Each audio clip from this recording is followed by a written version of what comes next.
Evening. Welcome to Wyndham Raymond School District Board of Directors meeting. Today is Wednesday, December 21st, 2022. The time is 6:30. We are in the Raymond Modular. Mr. Howell, may I have a roll call, please? Sure. Kate Bricks. Here. Jessica Bridges. Jenny Butler. Here. Jody Carroll. Here. Caitlin Downs. Here. Pete Hensler. Char Jewell. Here. Kate Levier. Here. Christina Small. Here. Al Potter. Here. Will you please join me in the Pledge of Allegiance? I pledge allegiance to the flag of the United States of America and to the republic for which it stands, one nation, under God, indivisible, with liberty and justice for all.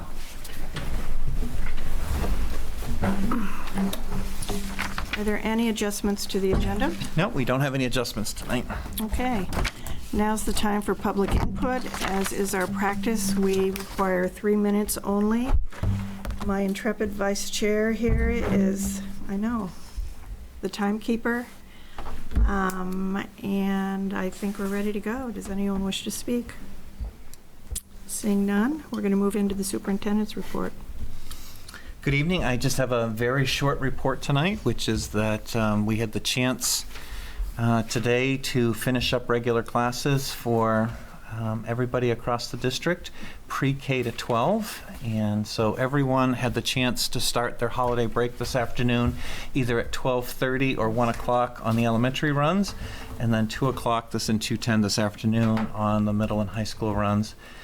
Just a huge thank you to all of our RSU 14 staff for all their work over the past month, as we have been battling illnesses like everybody else across all the districts in Maine and actually across the United States, and they have more than stepped up covering other people's classes, taking on different roles, and working to make sure that classes are covered and that we've been able to continue to keep school open.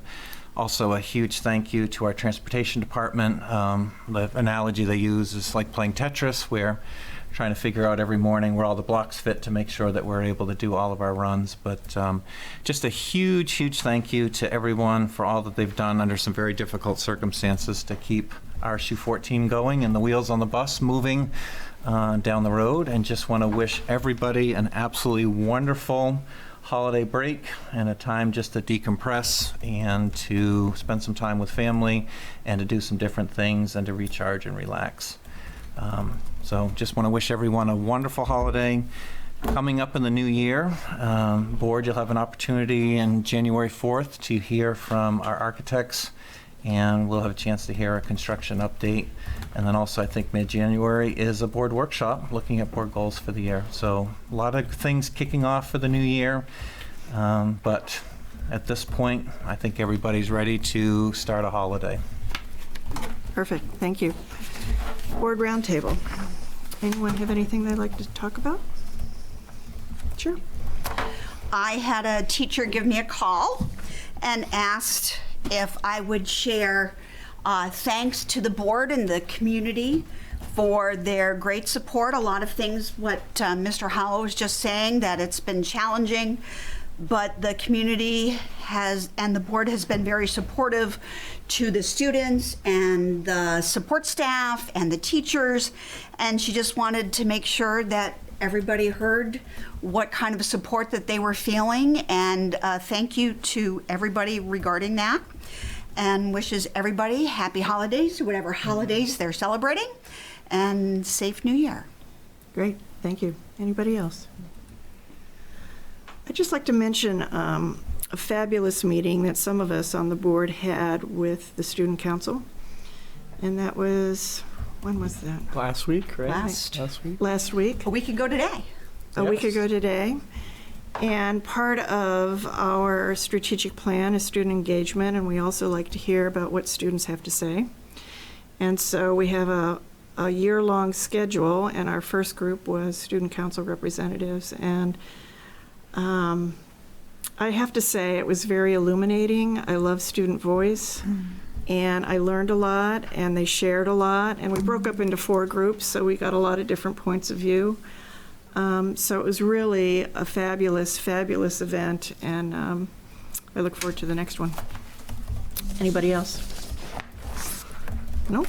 Okay, committee reports. Let's start with finance. Nothing. Facilities. I'm going to turn that over to you, Chris. Sure.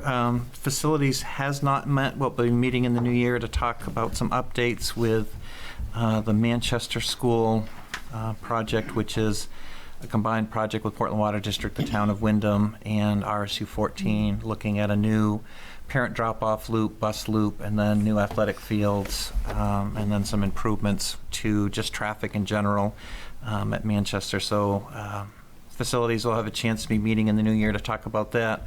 Also talk about some possible financing for some costs related to that.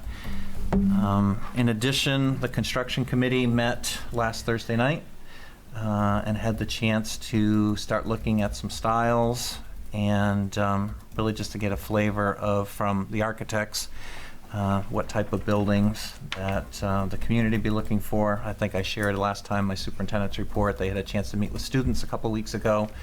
And I think the kids and the adults have a very similar theme, which is that they want to have a welcoming school with lots of natural light, that has lots of wood tones in it, and that's comfortable, and that it's a place that they can call home. So it was great when the kids and the adults all agree on what they have for a vision for their new school. So construction committee does not have a new date set yet.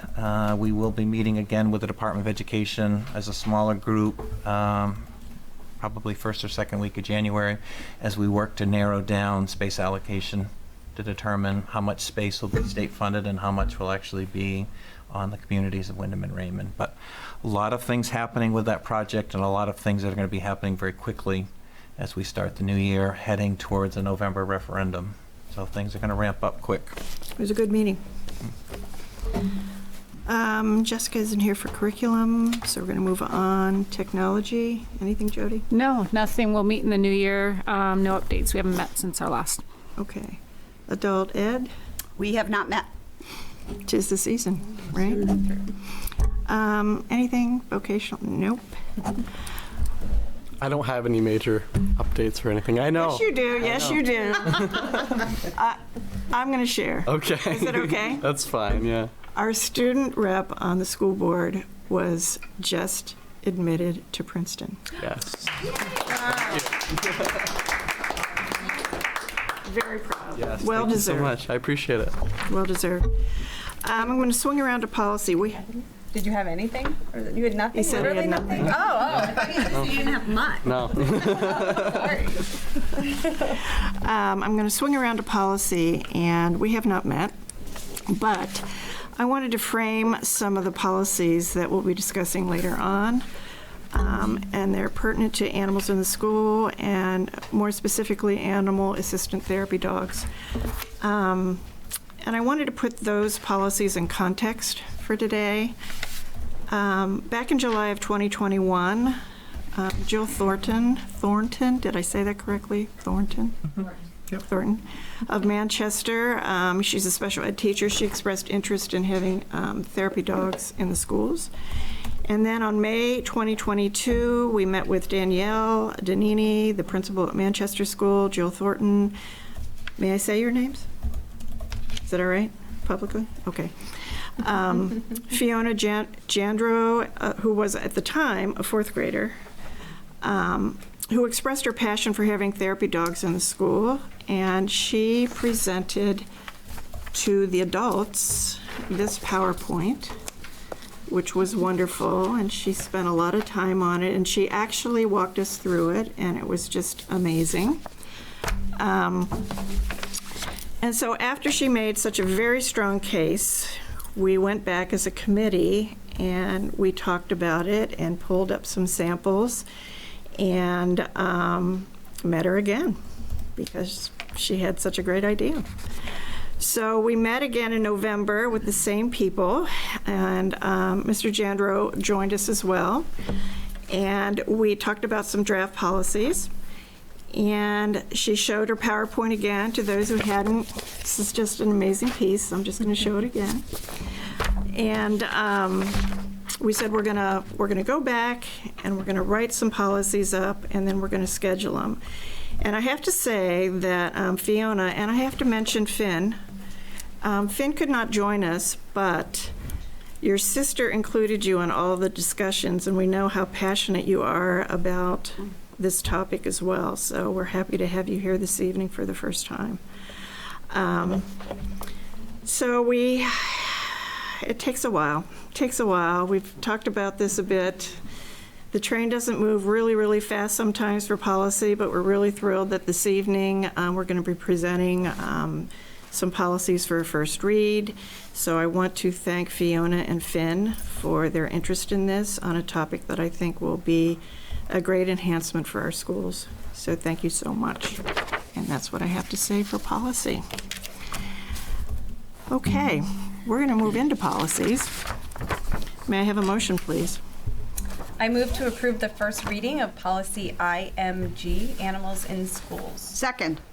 Any public comment or discussion? Does he have his hand up? Finn has his hand up. Oh. Sorry, I didn't see you, Finn. We're not going to be able to see him. Get him. Oh, we. I think that schools should have therapy dogs because it would help a lot of kids around the globe, and it will spread because other kids will see it, and then once they move on in their schools, they might want to share it in that school, and it will keep spreading, hopefully. And that's what I think. Perfect. Thank you. Anybody else?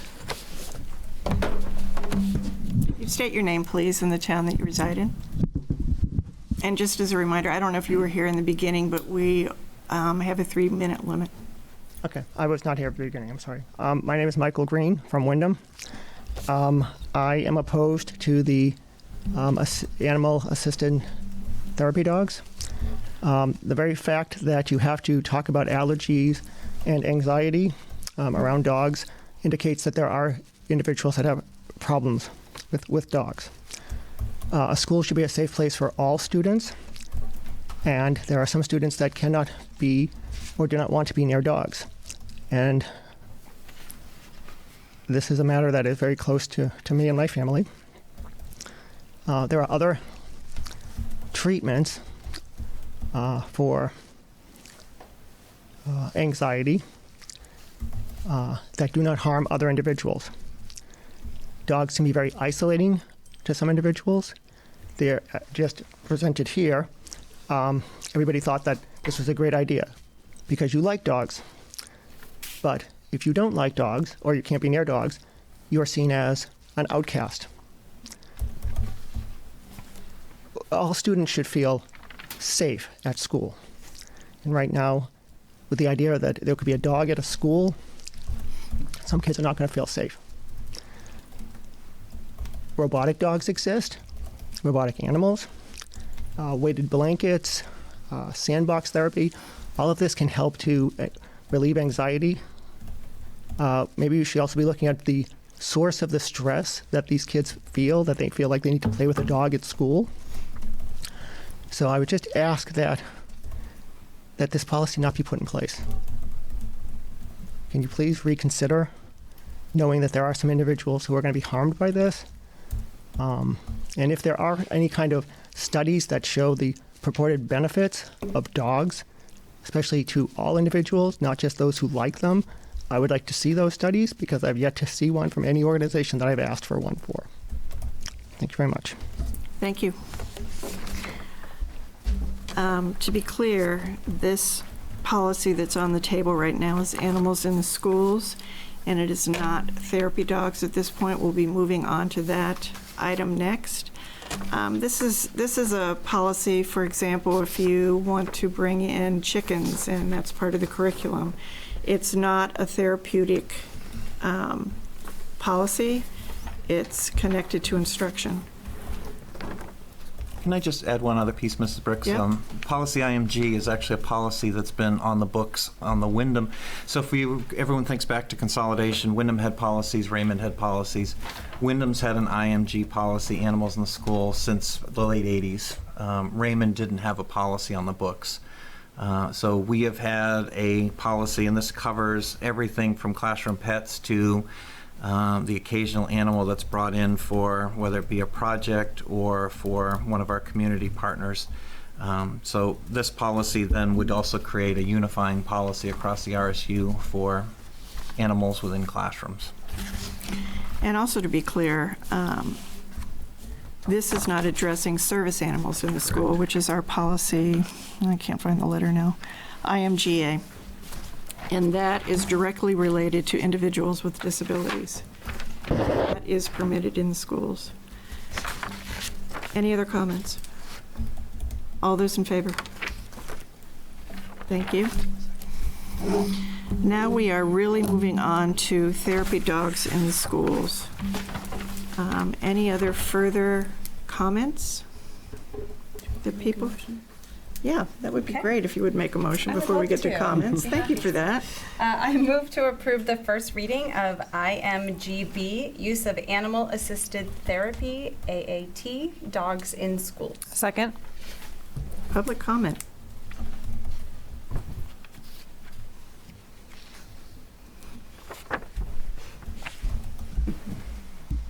You'd state your name, please. Fiona Jandro. And I just want to say thank you to all for having this meeting and taking this therapy dog thing and just helping me try and make this happen. Perfect. Thank you so much. Any other public comment? Board discussion? Can I just make one clarification? Sure. Policy worked hard to understand under administration's advisement where and how the therapy dogs could or might be used in the district. And as a team, we took that advisement seriously as we put this policy together. And I think I'd just like to point out the very first line that talks about that the district would support the use of therapy dogs by qualified contracted service providers for the benefit of its students and subject to the conditions of the policy. And the policy does outline very clearly how we would like to use them, when we would like to use them, and at the administration's discretion. So we did spend a fair amount of time looking at the parameters that would be beneficial for the district. And we took that recommendation from our administrators seriously when we put this first piece together.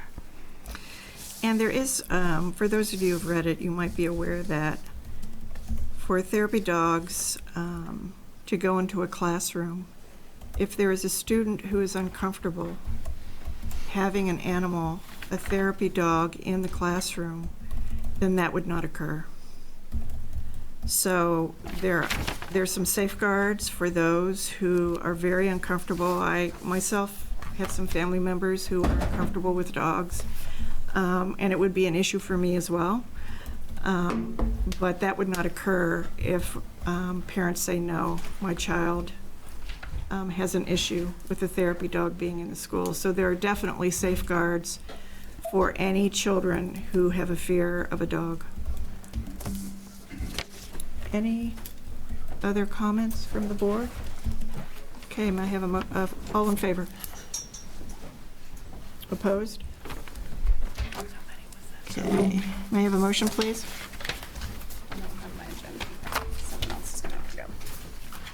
I move to approve the first reading of policy IMGBR, Animal Assisted Therapy Dog Procedures. Second.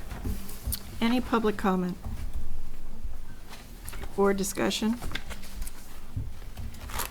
As has been discussed, this is really the meat of the matter, how this policy works. I can tell you that all of our administrators have taken a look at this.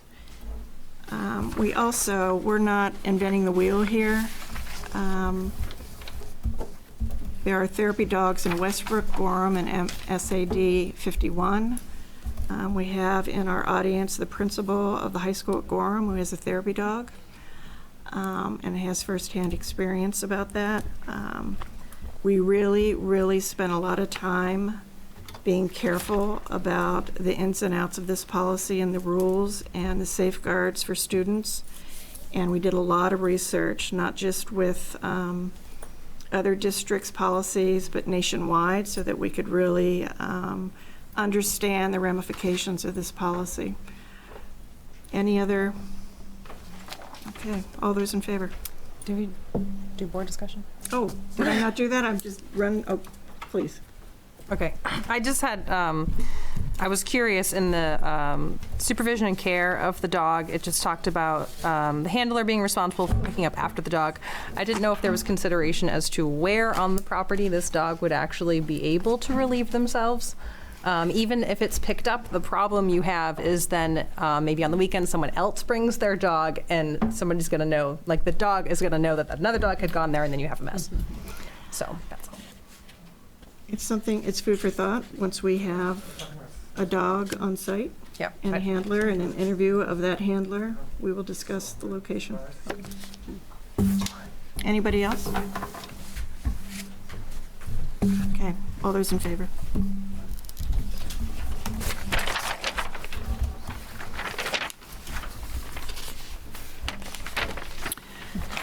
Okay, item number 11, Wyndham High School courses presentation. I'd like to welcome Principal, nope, did I skip it? Yep. Oh, it's at the bottom, restorative practices. It's a good thing. School administrators. We'll discuss restorative practices. I'd like to welcome, I'm still going to welcome Ryan, Karen, Phil Rossetti. Who else am I missing? Michelle Brand, Phil Michelle Rossetti, Brand, Peter Hill's here. Peter Hill, I didn't see you. Craig Haynes should be coming. Good, Craig Haynes.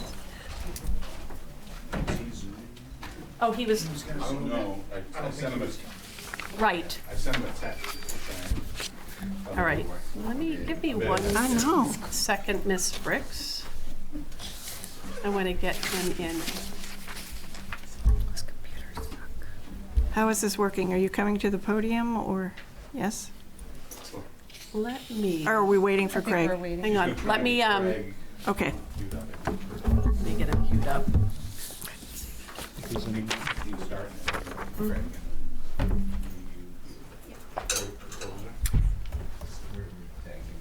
Is he going to be on the screen? It's exciting. This is technology at work. Will it work? Will it work? Correct. Yeah. Especially since I have to. All right.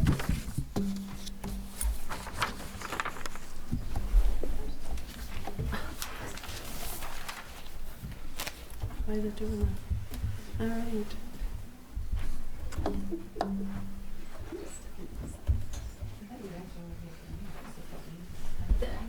Oh, having some internet connectivity. Hang on one second. We're just waiting for a link for an individual to come on to Zoom. If we're still live. I don't know if we're still live or not. Where? Okay.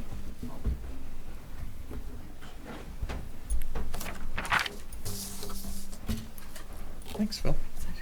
There's some cards that we have handy, so. Thanks. Wonderful, thank you. Thank you very much. Thank you. Caitlin, nice to meet you. Thank you. It's a season of giving. Yeah. Something for the second Sunday.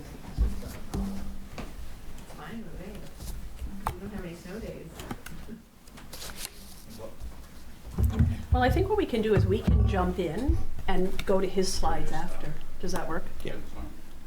Okay. You guys are early. We're early, so I'm wondering, I sent him a message. I just go ahead and get started We'll and have get him jump in started. if he Yep. comes in on the screen. Okay, let's go this way. Okay, so I'll jump in and then we'll get to Craig as soon as we can. I'm going to unmute myself. I'll do that later. I can't figure out how to do that. So restorative practices. So we have a number of secondary folks here tonight who are going to speak to restorative practices. You may have heard this term used in multiple presentations by administrators as they talked about their goals for the year, or in just general conversations with them. You might hear this term thrown out there, and it's important to provide some understanding about what that means. So we thought that this visual really defining traditional discipline versus restorative practices, that's very helpful to understand. So when we think about traditional discipline, there's a focus on the offender. There's a response to a past event. It's already happened. I'm responding to something, this behavior occurred, and now we're going to respond to that behavior.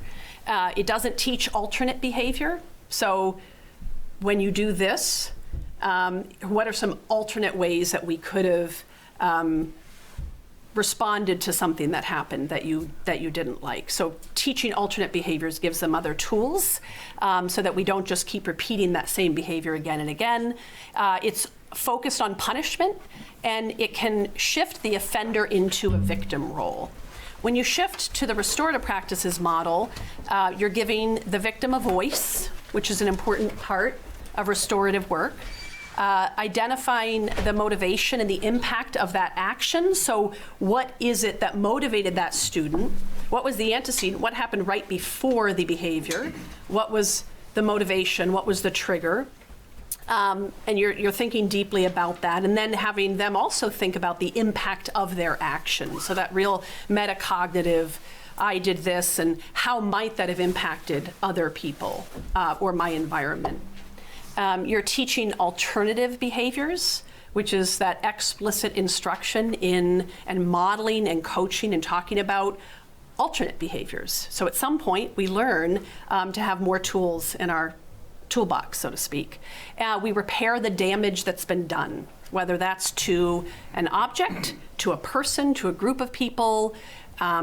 You're really working on that repair, and you're hopefully building empathy, that sense of understanding what somebody else might have experienced in that moment.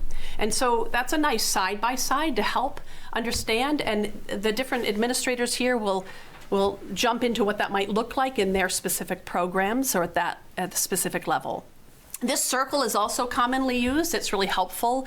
If you want to start in the upper left there, restorative work addresses and discusses the needs of the larger school community. So you're thinking about that environment. So when we walk into a school, we're looking at the messages, the feel, the language we're hearing, the interactions between students, the interactions between students and staff, staff to staff, visitors, volunteers, that the health of that larger school community is really being examined.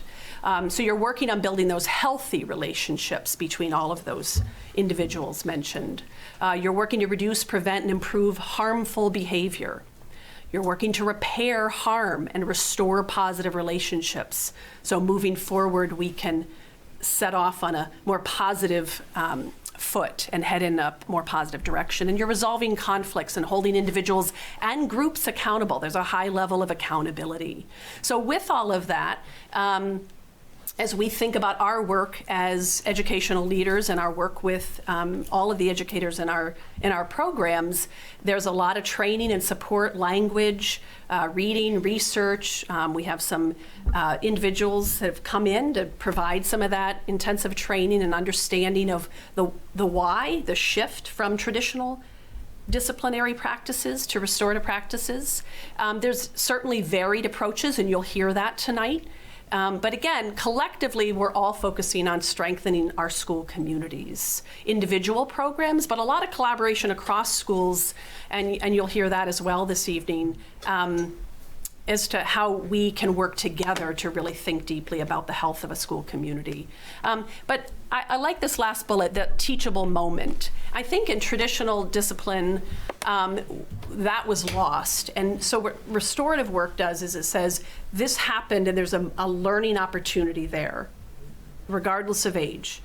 So those teachable moments for families, staff, students, volunteers, whatever that is, that there's that moment that we need to capture on. And so this next slide really jumps into some of the work that some of our schools have done with George Conant.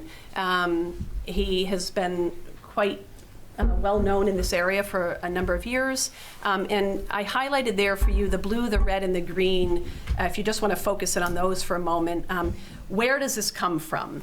So restorative practice is an emerging social science that studies how to strengthen relationships between individuals, as well as social connections within communities. It's been implemented, or it's being implemented at varying stages statewide with school administration, with staff, students, community members. This allows us to really think about how we improve and repair, possibly, or just build on our school and program climate and culture.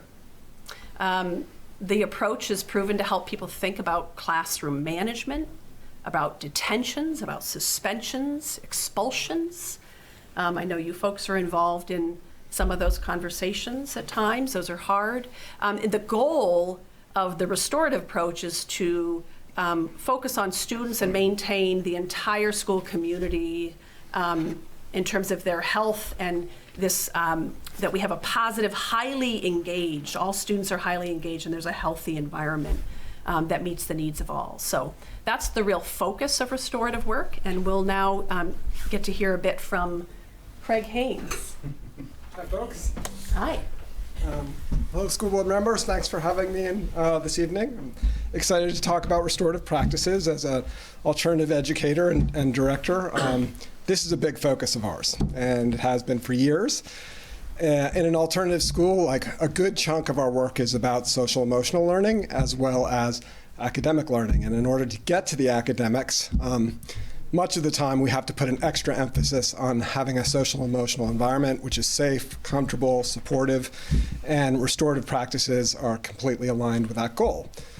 So, first of all, there's a mindset that people need to embody to have a restorative environment, and one of those kind of bullets of that mindset is that baseline, all students want to be good and do well.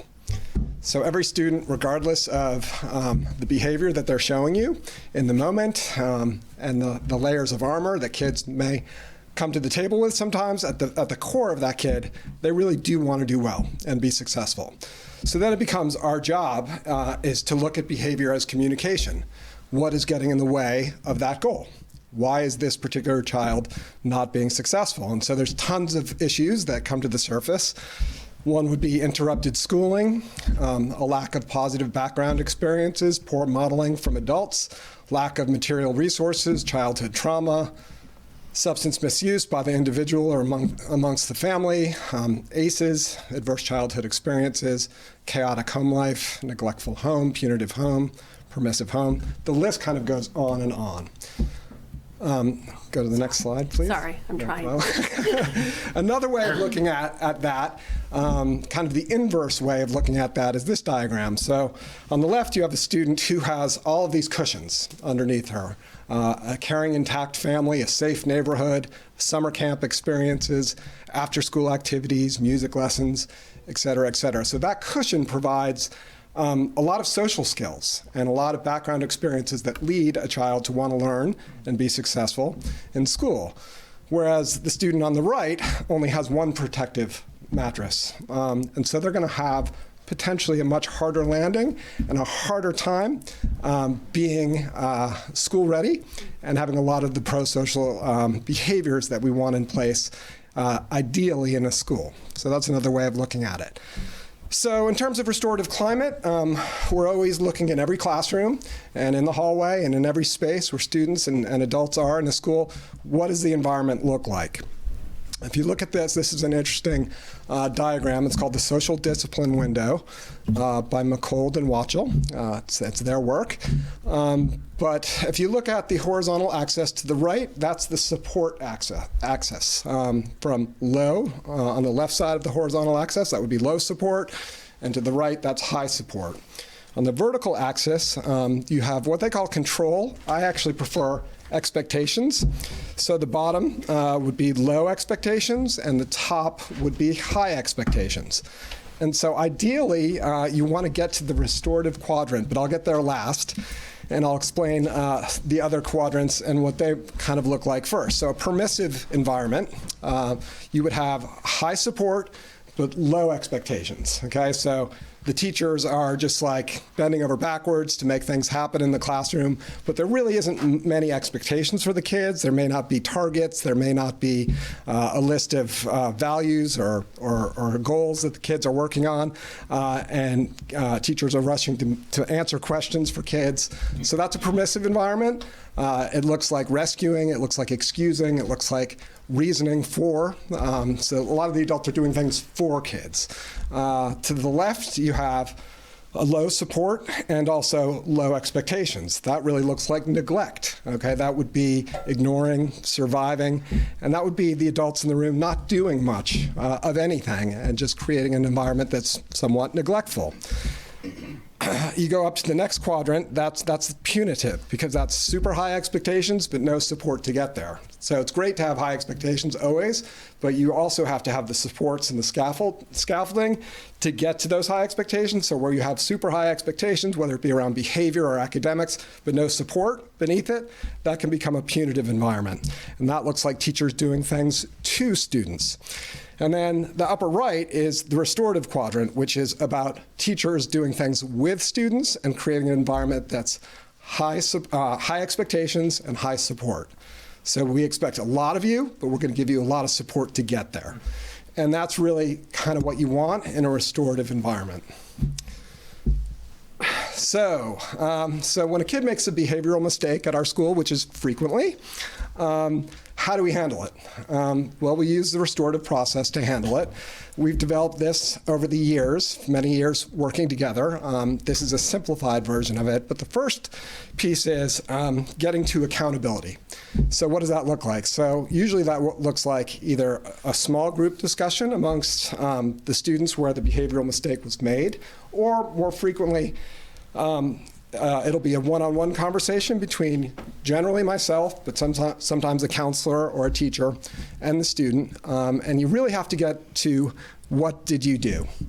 You have to get to what is the thing that you did, and then how did that action that you did cause harm or damage to the environment or to another person. Until you get to the student saying, okay, here's what I did and here's why, you're really not getting anywhere. And typically what you get to when you start this conversation, 9 times out of 10, you're going to hear what other people did. Well, other people did this person did this person did that, and I did this only because this person did X, Y, and Z. And so this conversation is, at this point in my career, predictable. But it's really interesting. And then once you finally get to, okay, yes, I did this and I understand that it's against our core values and I get it, once you get to that point in the conversation, then the real work can begin. What did you hope to accomplish by doing this thing? That's a question they're not used to being asked. So that's fertile ground for discussion. What are some of the common challenges that you're facing? We give them a list of different common things that students, people in general, experience: low self-esteem, black and white thinking, all kinds of different substance misuse issues, being easily misled or misleading others. And so that can lead to some discussion, and that can also lead to further counseling down the road. And then we look at something called locus of control, which is what percentage on a continuum, 0% to the left, 100% to the right, what percentage of this issue can you own? How much of this was your fault? And that's a really interesting question to ask as well. And it tells you a lot about where a student is emotionally. And we generally let that be. You know, if we believe, okay, this was 100% your fault, and the kid says, I think it's about 5% my fault the first time. We're like, okay, we can work with that. And so we work with the 5%, and we work with it. And as kids go through this process more and more, we see the next time they have an RLP, okay, 15% of it was my fault. And then 5 times down the road, 100%, Craig, 100% this was my issue. So it's a process, but getting a kid to own their behavior when they're used to externalizing their behavior is a huge, huge part of what we do. Next step, ripple effect. How did this thing that you did, whatever it was, we haven't been specific about it, but it could have been, I don't know, throwing a hard-boiled egg across the room and hitting somebody. Something like that. How did this thing affect others? Well, it certainly affected the kid that it hit, but who else did it affect in the room? How did that impact the learning environment? How does that intersect with our core values of respect and responsibility?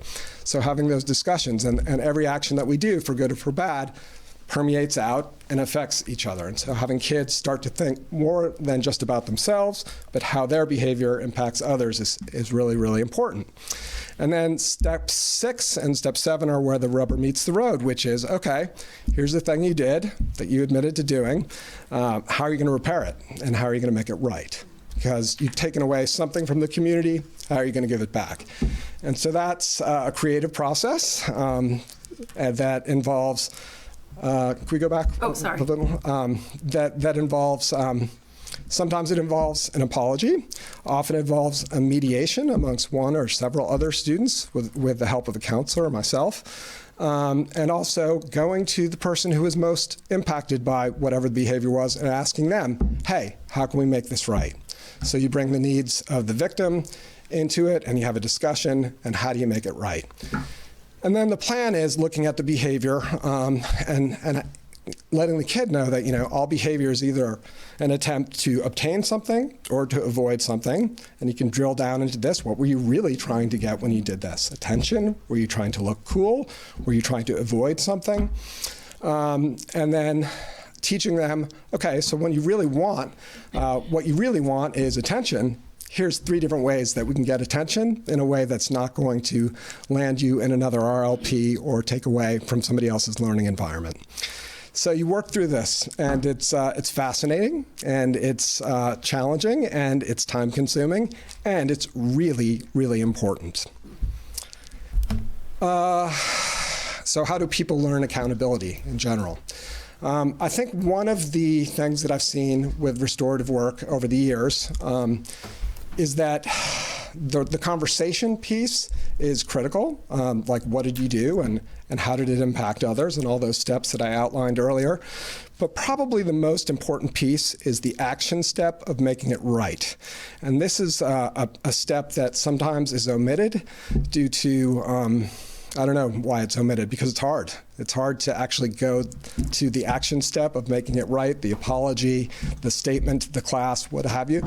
But that action step is so much more impactful than the alternative in a traditional system might look like. I did this naughty thing, and now I'm sitting in a detention, and I'm on my phone, and I'm listening to music, and I'm sitting here wasting time. And then I'm doing my time, and then I'm going to go back to the same classroom without understanding my role, without understanding the dynamics that led me to do it to begin with. And so this action step of making it right has kids really look deeply inside of themselves and make a change. And so it doesn't happen overnight. It's a process. Restorative work is not a program. It's a culture and a process, and it's super exciting and super hopeful for students and for the world, I think. So, and it's going to look different in all the different schools. My school works with kids who have not had a wonderful time in high school prior to arriving, so they need lots of this. Other schools, students need less of this. But the fact that the work is broad allows each school to kind of tailor it to what it needs to be in each individual school. So that's how it looks at Katahdin, and I'd be happy to answer any questions.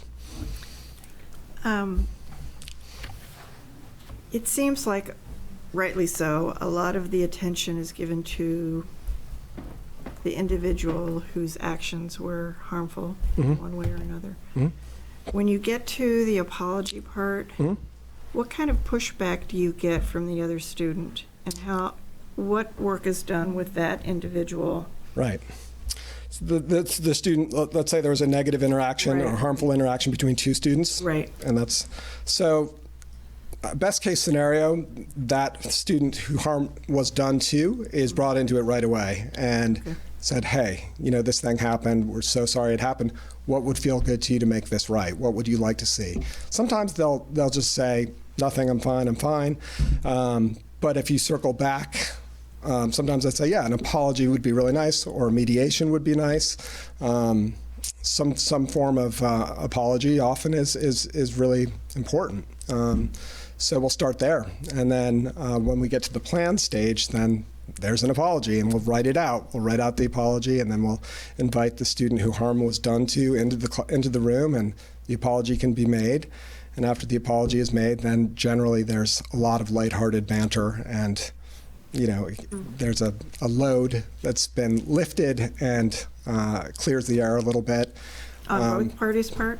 What's that? On both parties' part? Typically. I mean, every situation is different. Every situation. And sometimes restorative work is quick. Both kids will just come in and say, hey, we joke around outside of school. We know we shouldn't be doing this in school. We kind of replicated what we do outside of school. In school, it was wrong. We're sorry. And no harm on either side. And then we'll work that through. But sometimes it's much trickier than that. And it takes time and counseling and repeated revisiting of the situation. But in our school's so small that if there's a bad vibe in the room, everybody feels it and the learning suffers. And so we absolutely have to address the stuff when it happens, or the learning suffers for everybody. And that's partly due to our size and partly due to our proximity in a small school. Right, great, thank you. Yeah. Anybody else? Yep. I was going to ask the question, how soon after the event did you start this process? But it sounded like immediately, if possible. Usually right away.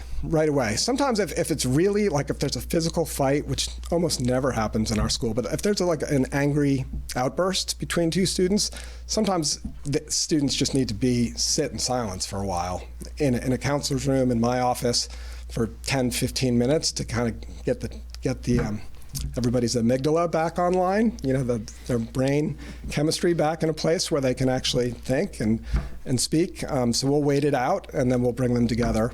Or we'll work with them one-on-one. Often I'll work with one student while a counselor works with another student, and then we'll huddle up and get together and work it out. Okay. And do you, because obviously this takes time, as it should, do you just have it planned that a percentage of your day is going to involve this type of work? Or how else do you find the time that this... I gotta say, a lot of my day this year involves this. We have 11 new students, and so that makes sense. But during hybrid, I think I had 4 RLPs in the year, and I was in my office doing this a lot. So then I began to write grants and do more proactive, interesting things. But this fall, a ton of this work has been done, and I think with great results. And our attendance continues to be as good as it's ever been, because kids want to be in school because they feel safe and comfortable, because we don't let anything fester. We can't let anything fester. We have to punch the shark, so to speak. Does this affect long-term behavior? Yes. Absolutely. It teaches, personal agency. It teaches, gives kids the skills to be reflective.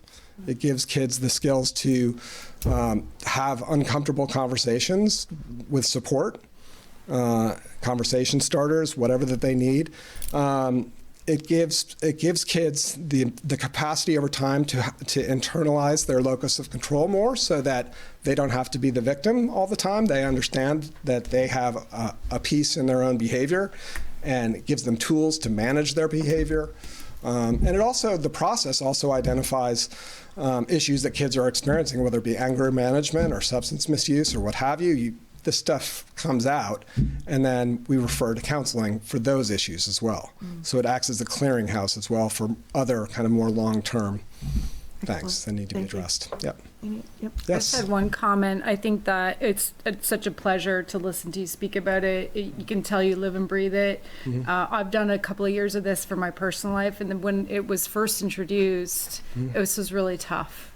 I have a grown son, and so the tactics can be difficult, the amount of time and energy. So I appreciate that, how clear and concise you've been to present to the board tonight.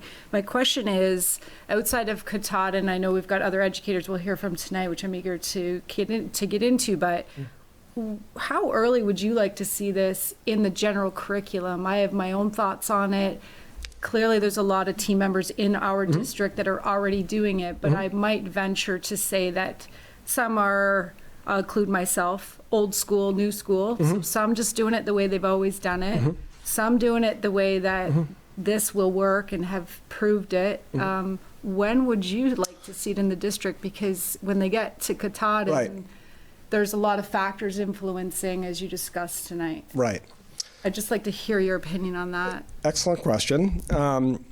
I think that the preemptive restorative practices, which is essentially like a classroom as community, having norms that are mutually agreed upon between the teacher and the students in the room, and having a sense of we're all in this together and we're a community, starting right away, and carrying that all the way through AP Physics. That's just, and I think that model, kids feel like they're a partner in the learning rather than a recipient of the learning, and they know they have some stake in each other's success as well, not just their own success, but each other's success. Start that day one. I mean, pre-K, right? I mean, I hear some of the language, some of the team, all of that. I mean, I've experienced that as a parent, but also looking at it across the district, I'm really eager to hear about, instead of waiting until there's the behavior kids, right? Right.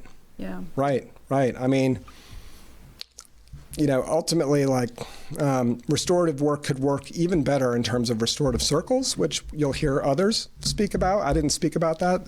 It is a tool. It's a restorative tool. But circles work very well in a heterogeneous learning environment. We don't really have a heterogeneous learning environment so much, so it's harder for us to do circles. But those preemptive kind of classroom processes and procedures work beautifully in any educational environment. Right. Yeah. So one of the, I guess, the primary theme of this process is that it's not supposed to be punitive. Right. It's supposed to be supportive and have people grow from the experience and the process. How do you go from students that view this as punitive to how do I use this to grow and better myself so I'm a better community member? Can you talk a little bit about, especially in Katahdin School, you've got some kids that are specifically challenged. So how do you get them from, oh my God, I have to do this again, and see it as a labor versus a benefit? How do you get there? Fantastic question. I do fear that this year with all the new students, that some of them still feel that restorative work is punitive because it takes them out of the milieu where sometimes it's more fun and puts them in my office where I'm talking to Craig again. And it's not supposed to be punitive. And so that's something we need to look at and work on. There are students that come to enjoy RLPs, and usually by the time they enjoy them, they don't need them much anymore, which is good. But that's a really good question, and because it is the same kind of like in a more traditional environment, if a student makes a behavioral mistake in a classroom, they may be outsourced to the assistant principal. And so the same action of going to the assistant principal is the same action as going to see me. And so in that sense, it may, but then there's never, rarely do we ever suspend a student. We rarely do. We don't detain students.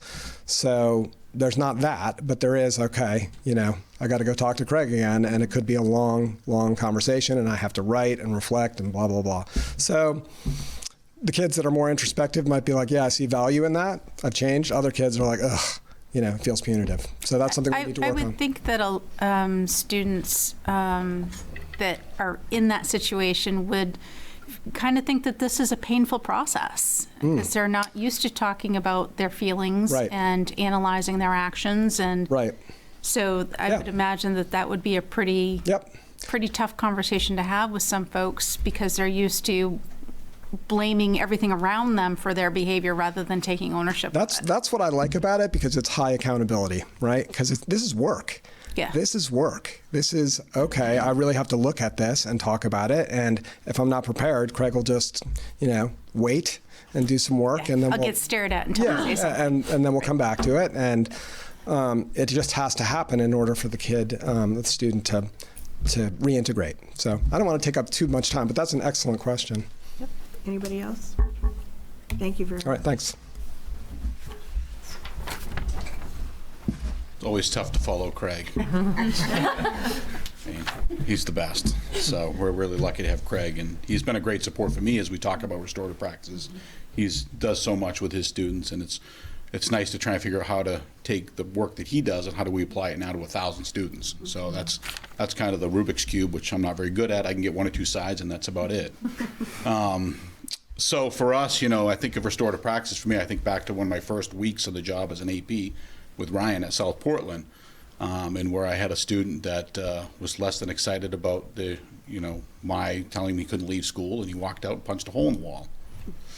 So it was, all right, how am I going to win this kid over? When I met with him the next day, it was, here's a bucket of joint compound, we're going to learn how to repair a wall. And that made the relationship that much better moving forward. So for me, in terms of, what do I want to do with kids and how to work with kids and how do we work with kids, it's been something for me that I've believed in, even before then, but didn't realize what it was called.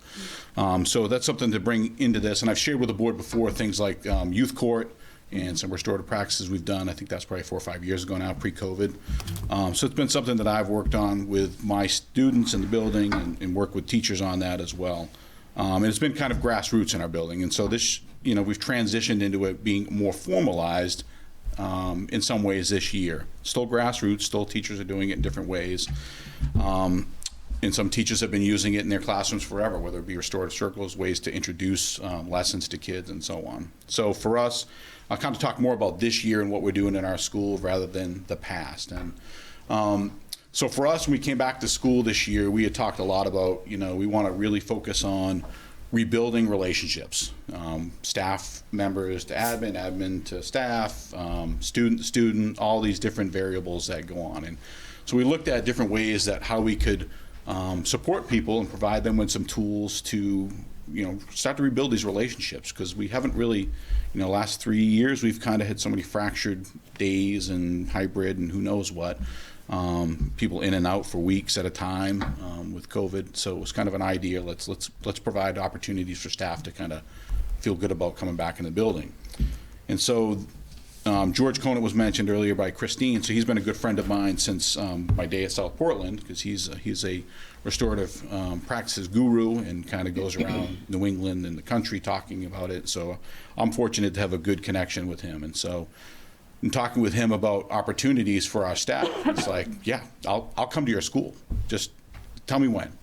And so George, God bless him, I keep trying to offer him an opportunity to get some money out of this, but he won't take it. So he does this out of the kindness of his heart. He loves working with, and he's got a good relationship with Ryan and I, so that's always helpful for us. But he loves this and believes in it. And so he offered a training for our staff, and I was fortunate enough this year, we had over 30 staff members in the middle of summer come in for a training.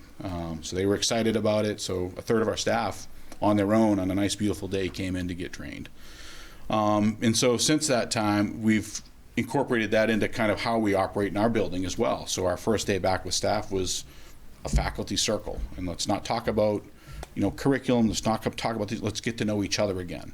So we spent a lot of time working together to kind of figure out, I've been working in this silo with my social studies department. I don't know who the new science teachers are. I don't know who the new health PE teachers are, whatever it may be.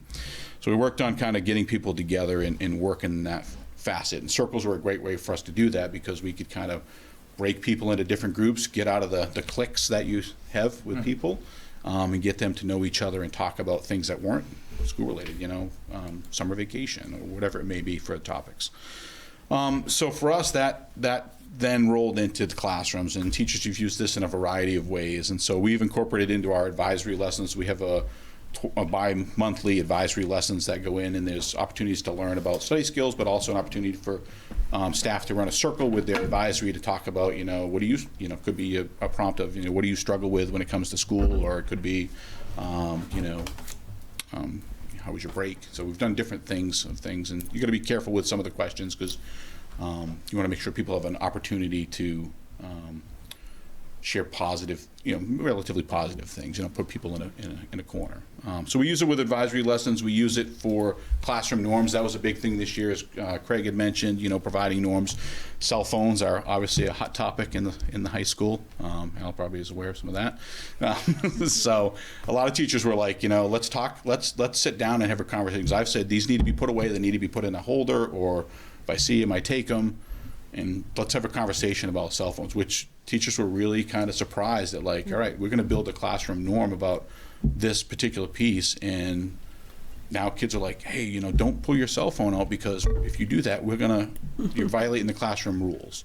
And so they've kind of been this accountability amongst each other, and it's really had a positive impact on their classroom. And the teachers are hearing the students are hearing the teacher, rather than it being a dictator kind of a way of approach to things. And so that's been great. It's been used as a teaching tool. You know, teachers will often introduce a lesson and let's get in a circle. Let's talk about what do you know about Shakespeare. You know, and they'll have different questions they pass around, talking pieces and things like that. And that's been a good way for them to kind of introduce this as a lesson. So teachers, for us at the beginning of the year, it was like, they think of this as it's a discipline thing. It's a discipline tool. We had to show them it's not a discipline tool. It's an opportunity for you to engage your kids in conversation. And people have heard of Socratic seminars and different things that have been done for years. It's a similar ideas. And so the other piece I mentioned, staff meetings and community learning. So when we have our workshop days, we'll break people up into a variety of different groups, provide them with pieces that they have to work on, a script that they need to follow, and they'll work together in this group to kind of share information, collect information, and then share it with the larger group. So it's part of our process we've been using. And then, of course, there is the discipline piece, which in my job, I spend a lot of time with that. I think the biggest punishment for some of the kids is to have to talk about what happened. And so to have them come into they get sent out of class for a behavior, they're in the office, we're having a conversation about that, and then it's like, all right, well, what are we going to do? And you've got the cards there, and I know that Peter and Michelle are going to talk a little bit more about those questions, but for us, it's really, those questions are kind of our talking points. You know, we go through these with the students, Vanessa and I, Ryan, we talk with the students about, like, so what happened, who was impacted, what can we do to make a better decision, what can we do to repair the harm that's been done. You know, and as Craig had mentioned, you know, there's the continuum there.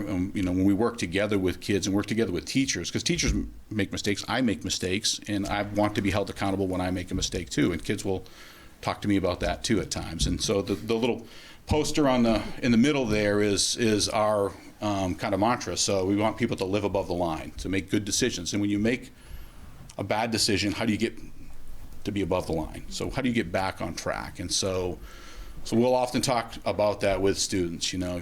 So where were you on this? Were you above or below the line in these decisions? And yeah, I lied, I was below the line. All right, how can we fix that? Well, I'll be honest, I'm gonna tell the truth, and I'm not gonna cheat on that test. I'm not gonna do whatever the situation was. And so we'll talk about how we can make it better. And oftentimes that is a restorative conversation with the teacher. So it's, you know, and the teachers request it often now. I just had to send Christine out of class. Sorry, Christine. I had to kick her out of class, and she's made a rude, inappropriate comment. Well, okay, well, between now and then, and it's unfortunately we don't have the luxury of Craig of like in the moment all the time. So we process with the student in the moment. We'll process with the teacher afterwards. We'll find time within the schedules to pull them together, and then we'll have a conversation. And it is truly, you know, what were you feeling? What were your emotions at this time when you went in this? And they kind of explain it to each other. It's pretty magical to sit back and kind of watch it happen. Like I'm facilitating kind of the initial questions, and then it's just a dialogue between them. Because when you kick that kid out of class, they're coming back to class eventually. And so, you know, if we don't have that dialogue, have that opportunity to connect, they're in your class, and it's just tension, and it's not positive.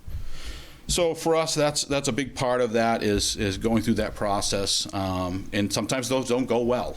That is a challenge when they don't go well. We've had a few of those, and those are, you know, we try to look at some different solutions after that, and those are a little more complicated at times. But for us now, kids will come down, especially after they've been sent out once before. They come down and they know right away, like, yep, I know, we got to talk about it. Let's do it. And when can we meet with, you know, X teacher and get this over with, and kind of put it behind us and move forward. And it's been a great tool for us, and a great opportunity for us to work with staff and students. And kids will will talk to each other about that stuff.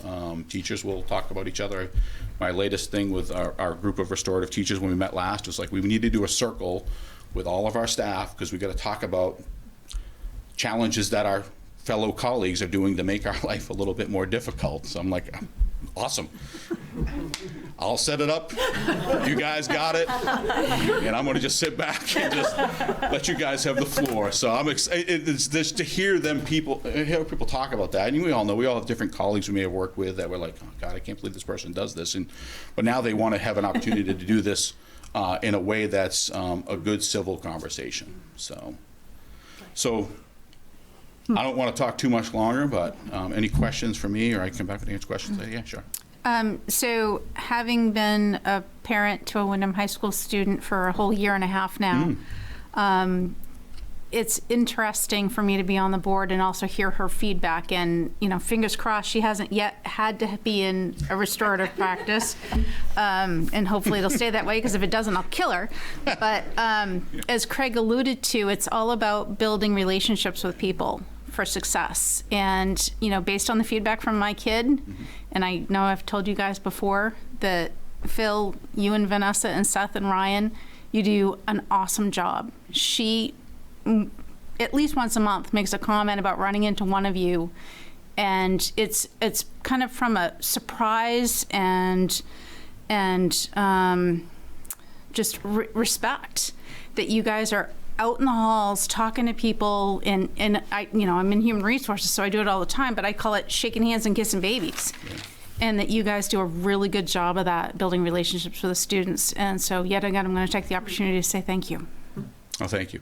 Appreciate that. That's funny you said that, because I've seen Al at student council meeting a couple days ago.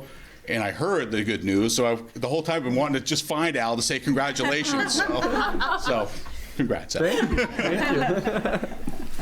You know, the thing that strikes me, we talk about the student-teacher relationships and how important those are, but listening to you, the teacher-to-teacher relationships have just as large an impact on the culture of the school as anything. And I'm encouraged and excited that the staff is embracing this.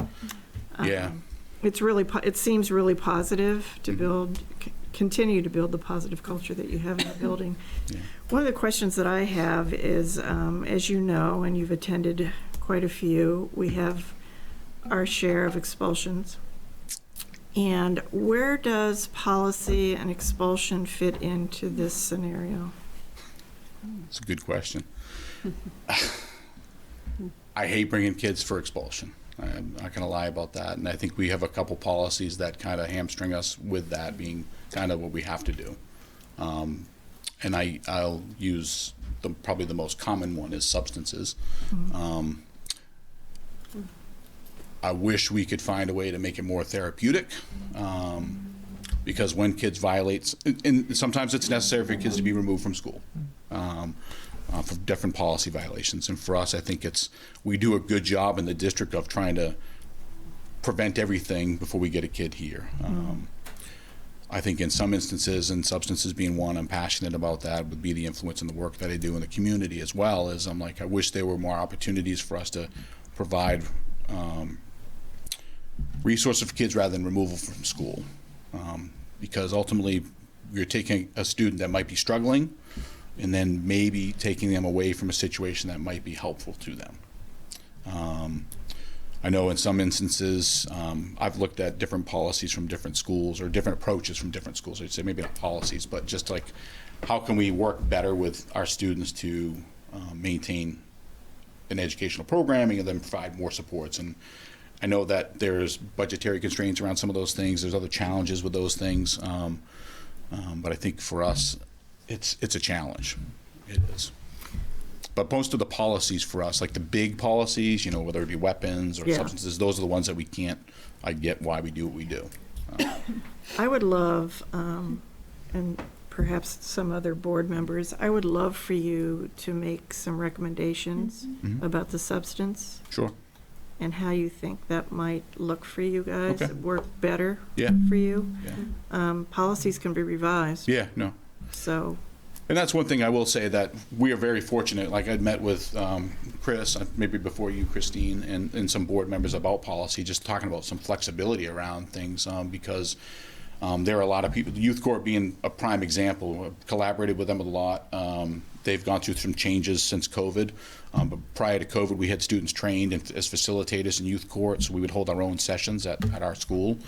There was opportunities for alternative discipline, and so that's been part of expulsions before too. We've had kids, you've been expelled, you need to go through the youth court process as well. So that's been a part of our process as a kind of return to school from expulsion. So I don't know if this is the venue or not, but I don't know the ins and outs of youth court and how that works.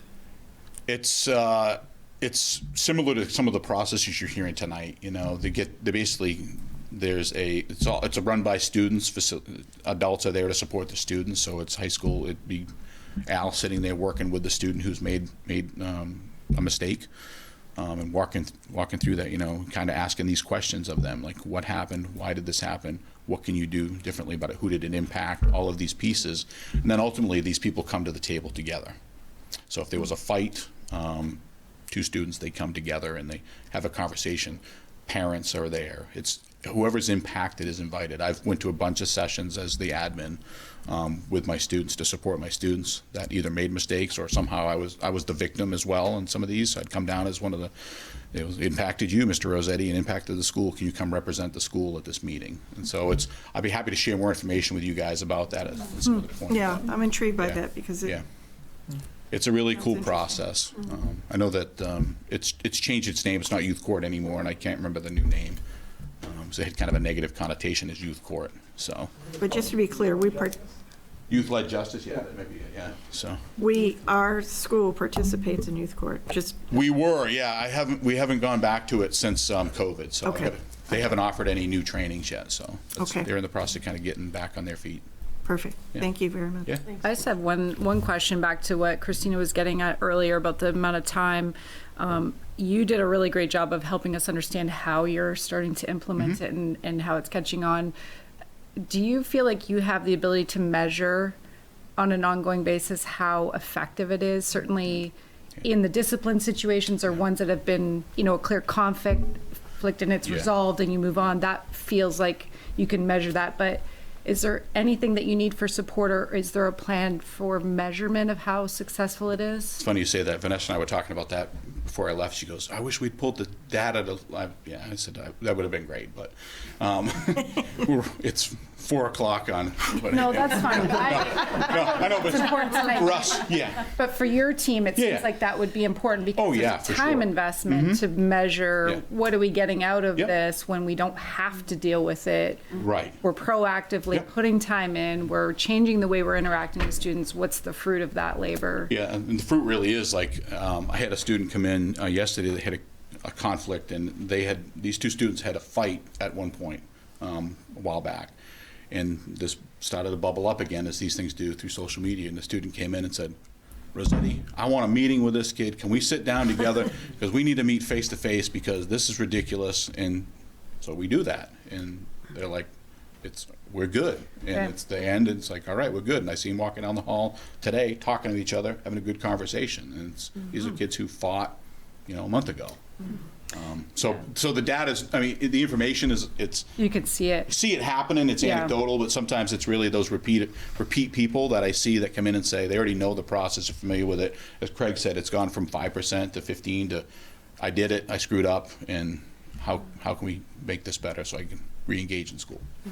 The thing that I see so powerful about this is that even though they may not have those extra cushions at home, when they come into the school, they know what to expect, and they have a system that they can plug into to resolve or to develop those skills. And that to me is so powerful, especially for the age that maybe was raised in a more of a traditional punitive way and now is benefiting from that going out. And then hopefully we'll get the kiddos younger, and that'll be a system that they can come to school and they know that they have a place that they can build those skills. And I just think that's for executive functioning and, citizenship and all the community connection piece of it. And what are they capable of doing as a graduate out of the district? That's, to me, is the gold part of what you're doing there. Great. Yeah, it's great. Thank you. Thanks, Bill. Sorry. Almost got away. Almost. So you said you had done some research about what other districts might have changed. So you do have some. You'll be glad to share that with us at some point, so we can. Some point, yeah. I can pull some information together. At some point. Yeah, share that'd be you guys great. Yeah. Some other. Have a good vacation. Oh, You looking deserve forward it. to it. Yeah, thank you. All right. Like Craig has said and Phil has said. Oh, Michelle, just if you go here, sorry, so the people at home who are watching. Millions of viewers. Millions of viewers. But as they've said, I mean, it's restorative practices are going to look different in each of the buildings. Jordan Small is very much a smaller community, much more tight-knit community. So my goal with restorative practices at Jordan Small is to really build relationships, create that positive climate and culture to be preventative of disciplinary issues as well as disruptive events. We've had a lot of mention of restorative circles. Just to kind of clarify what a restorative circle is, it is a technique used to build a sense of community through a series of questions that allows everyone an equal opportunity to share their thoughts and feelings and hear those of others. So that is primarily the way that I'm implementing restorative practices at Jordan Small. Some specific examples right off the bat when I joined the Jordan Small community in the introduction days, in the in-service days, I introduced a restorative circle with my staff. For me, this was a way to build trust and relationships because I was the new principal. It also modeled to them how they can do that in their classrooms and with their different groups of students. Since then, Lynn Davis, who is our school counselor, has implemented it in her 5th grade guidance classes. She uses it to build, relationships, trust, communities.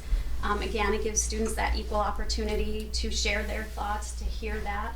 And it's questions that, are light for the most part, but it builds that, what Jody was asking earlier, at that young age, that ability to communicate and talk.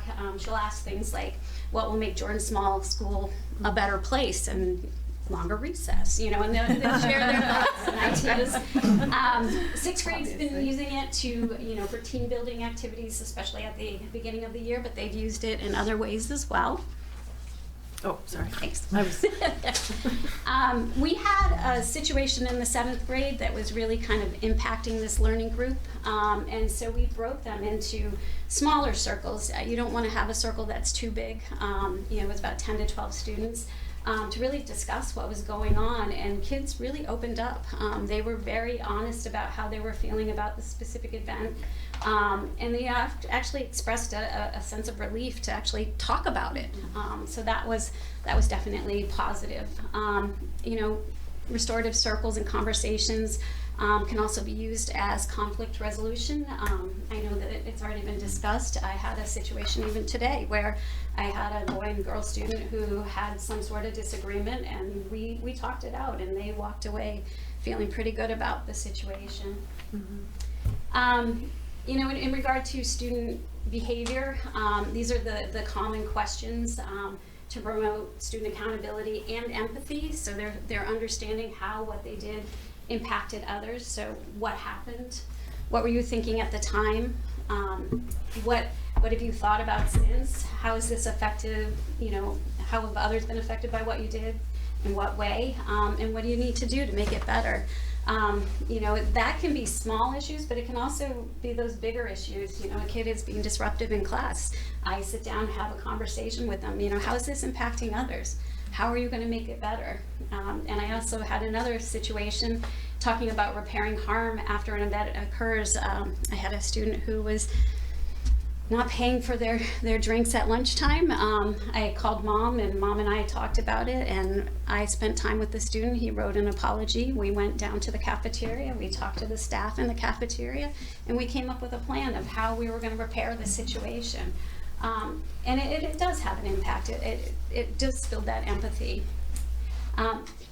Future plans for how I want to move forward with restorative practices at Jordan Small is I'm really looking forward to doing some professional development during the March in Service Day. Down the road, and the seed has already been planted, but creating an advisory program. Again, the root of restorative practices is really building those positive relationships, especially between staff and students. And then continued collaboration with Wyndham Middle School and Wyndham High School, just to make sure we have consistency of, our language that we're using and our practices. And then, do we have any? Nope, that's it. Any questions? Okay. Welcome to RSU 14. Just could you elaborate, because kids in middle school are, as we all know, they're not little kids and they're not teenagers yet, right? So, and they're emotionally and hormonally a mess. And anyway, so what are some steps that you take in this process to get kids to frame their comments in I statements versus you statements? And that's an excellent point. It's really setting those ground rules before you even start. Like, one person talks at a time. You're not attacking other people. You're expressing how you feel, and really making sure that they know not to hurt another person. They can say how they feel, but definitely putting that ground rules in place, and over time they know the practice. So they're starting in 5th grade now. By the time they're in 8th grade, they've done it hopefully many times, so they understand. And again, it's starting with those smaller things that aren't so heavy. So would you? I would imagine that it would be a good idea to have kind of set the ground rules before you actually have an event that you have to address? Yeah, absolutely. Yeah, okay. Yeah. I mean, with the 7th grade situation, we had to kind of in the moment set the rules because we hadn't had the opportunity, but we definitely talked about it, and we started with easy questions first to kind of set the tone so that they understood, the process for it. So. Good, thank you. I'm really, I don't know if the word's pleased, but pleased that the collaboration between Wyndham Middle School and the high school is part of the plan. So that there's consistency and language, and once they get to the high school, everybody's on the same page, they're talking the same talk, and kudos, I really appreciate that piece of it. Anybody else? Okay.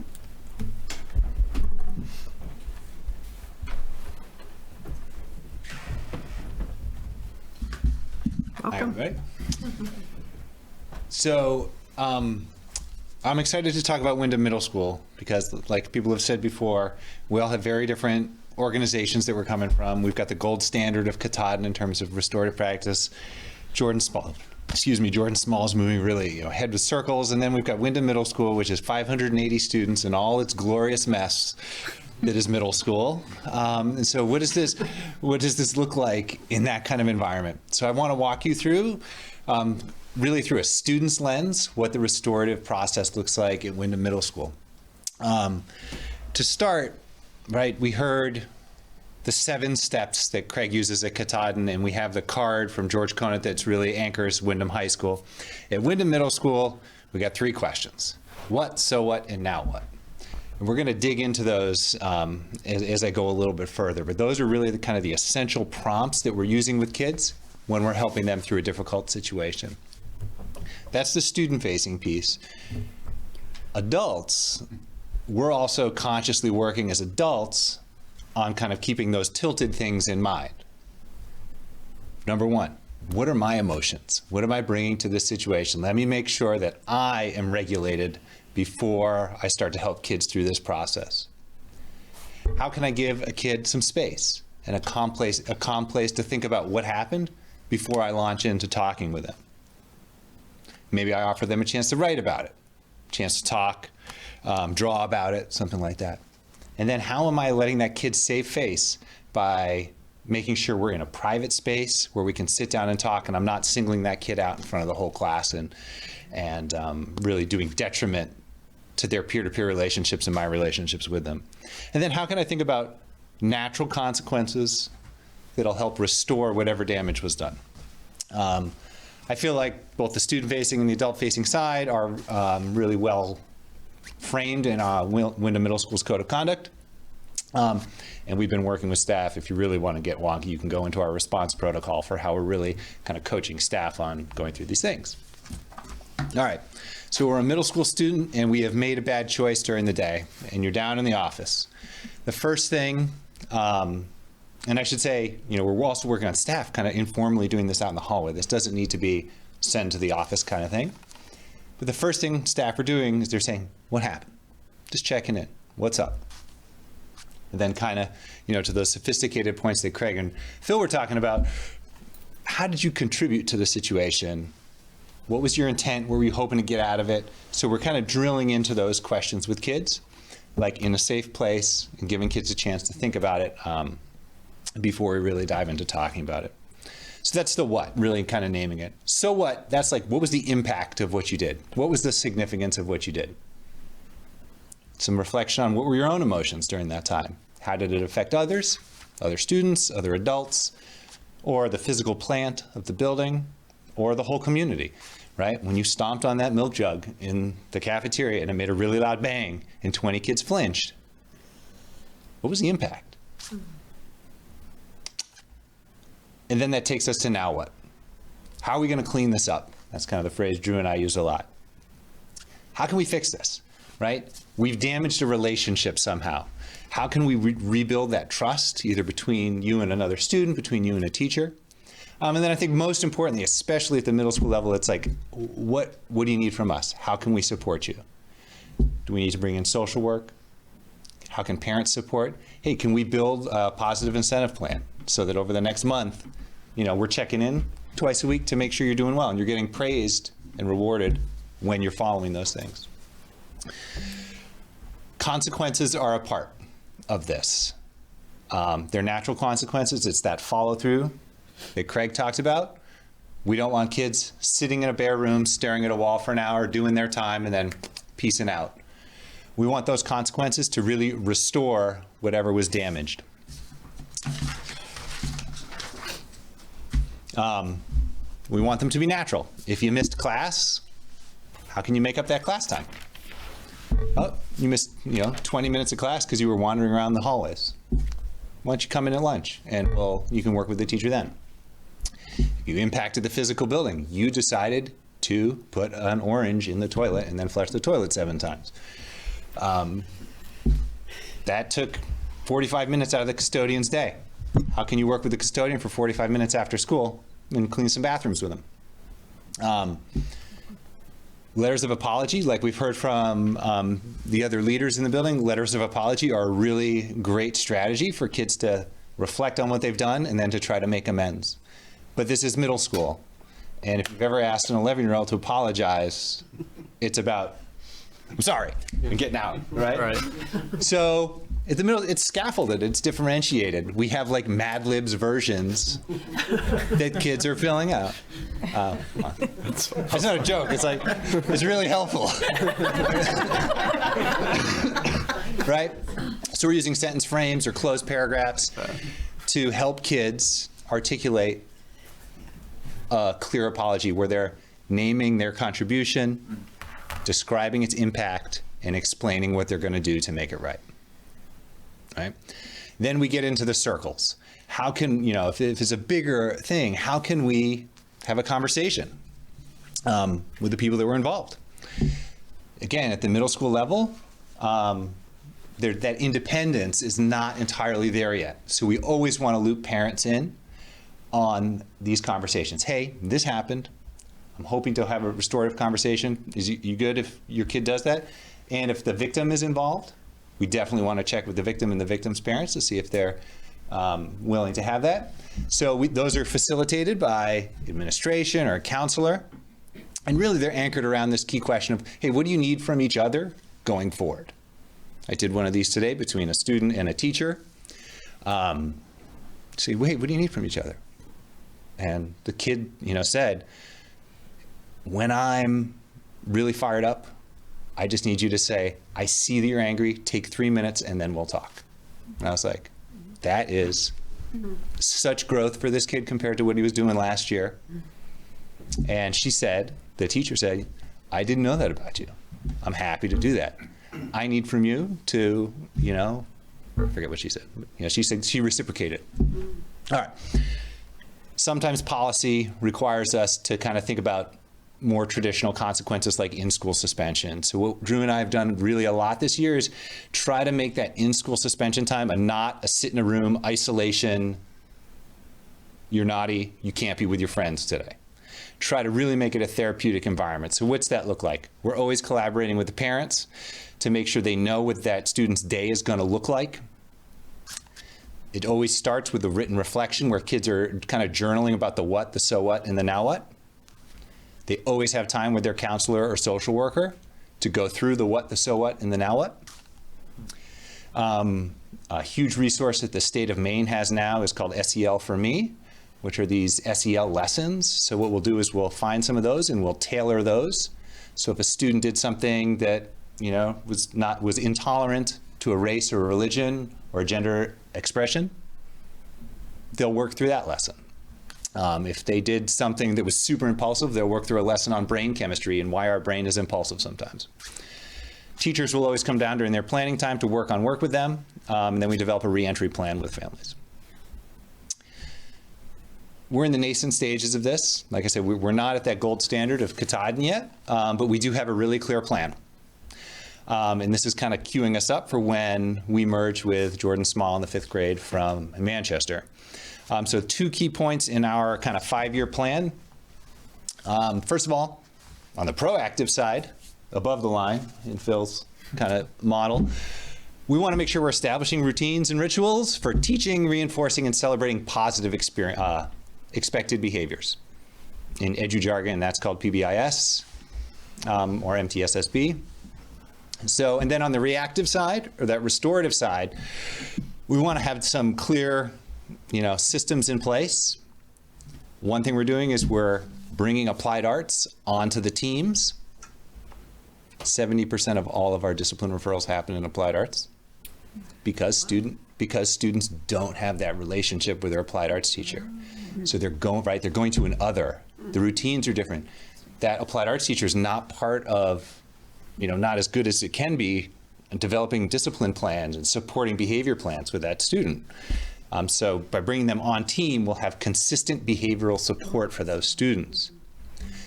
That requires common team planning time, which we're building into the schedule next week, so that 1 to 2 times a week for 70 minutes, those teams are sitting down and doing that PBIS work, doing that MTSSB work.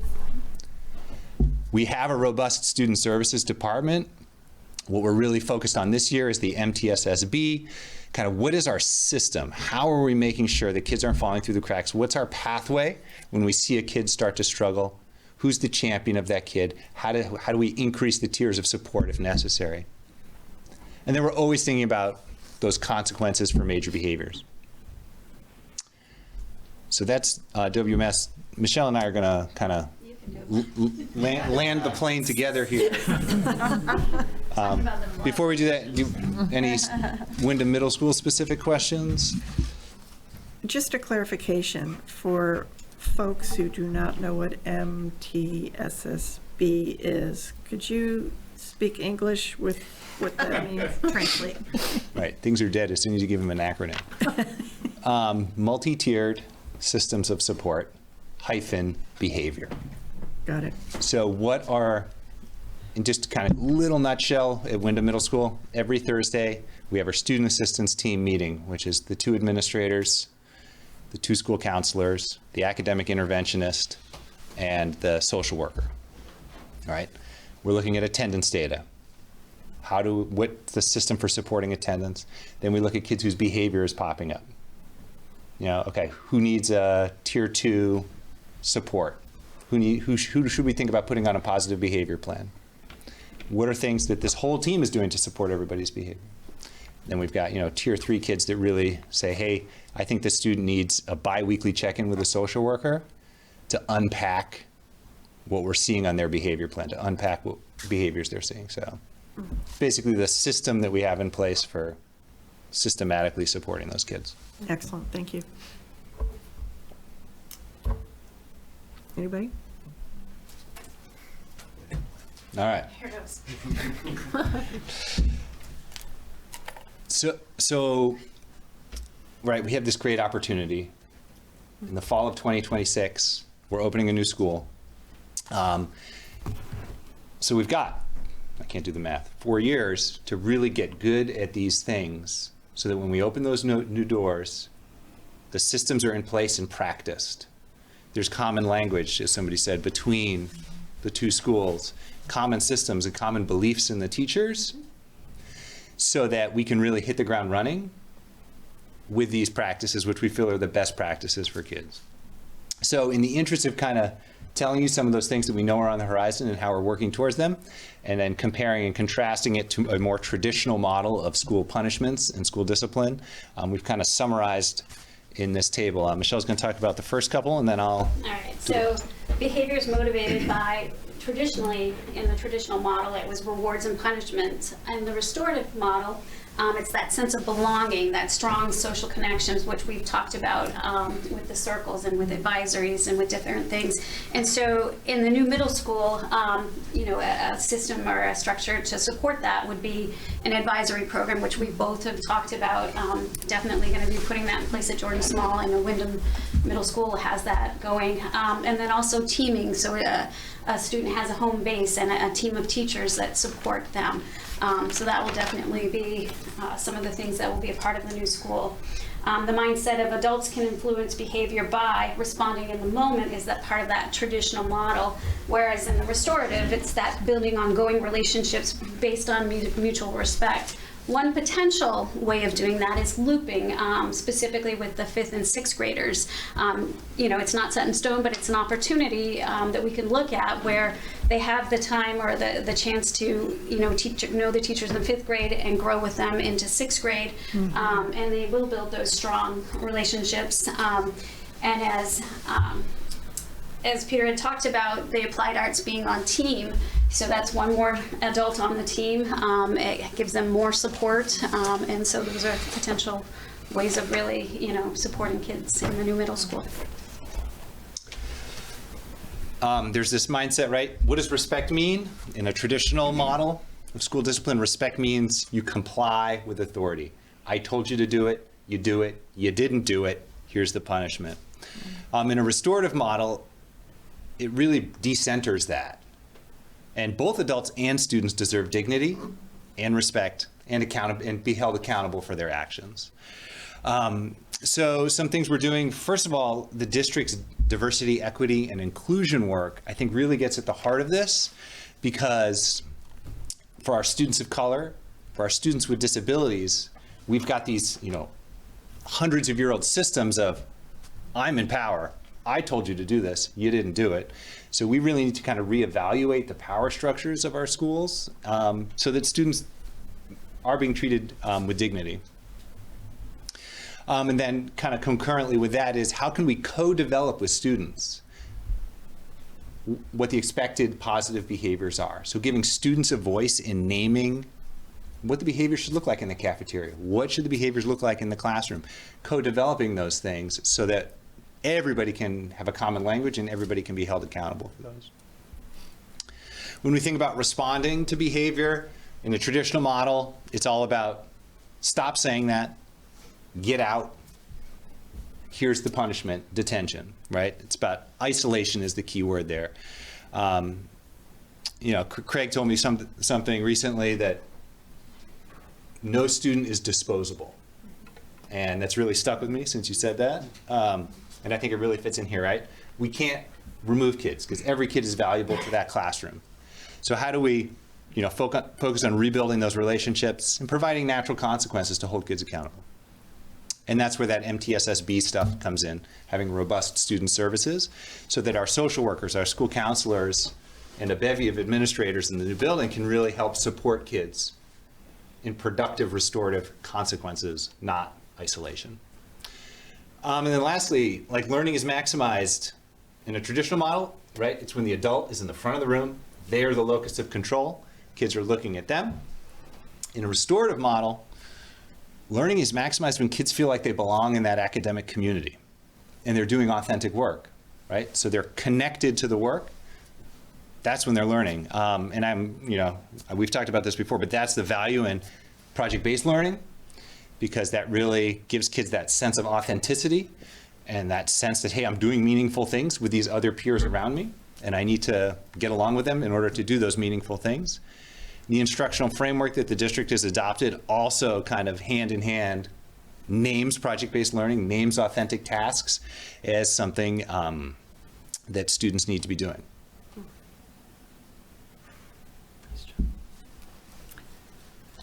Bravo to everyone. This was really meaty, and excellent. I just have, from a classroom management, you know, you have a naughty kid and he does something that's disruptive to the whole class, and excuse me, what kind of training? I mean, it must be difficult to be in the middle of an instruction to your students and some wackadoodle does something and it impacts the whole scenario. And what kind of training does staff get?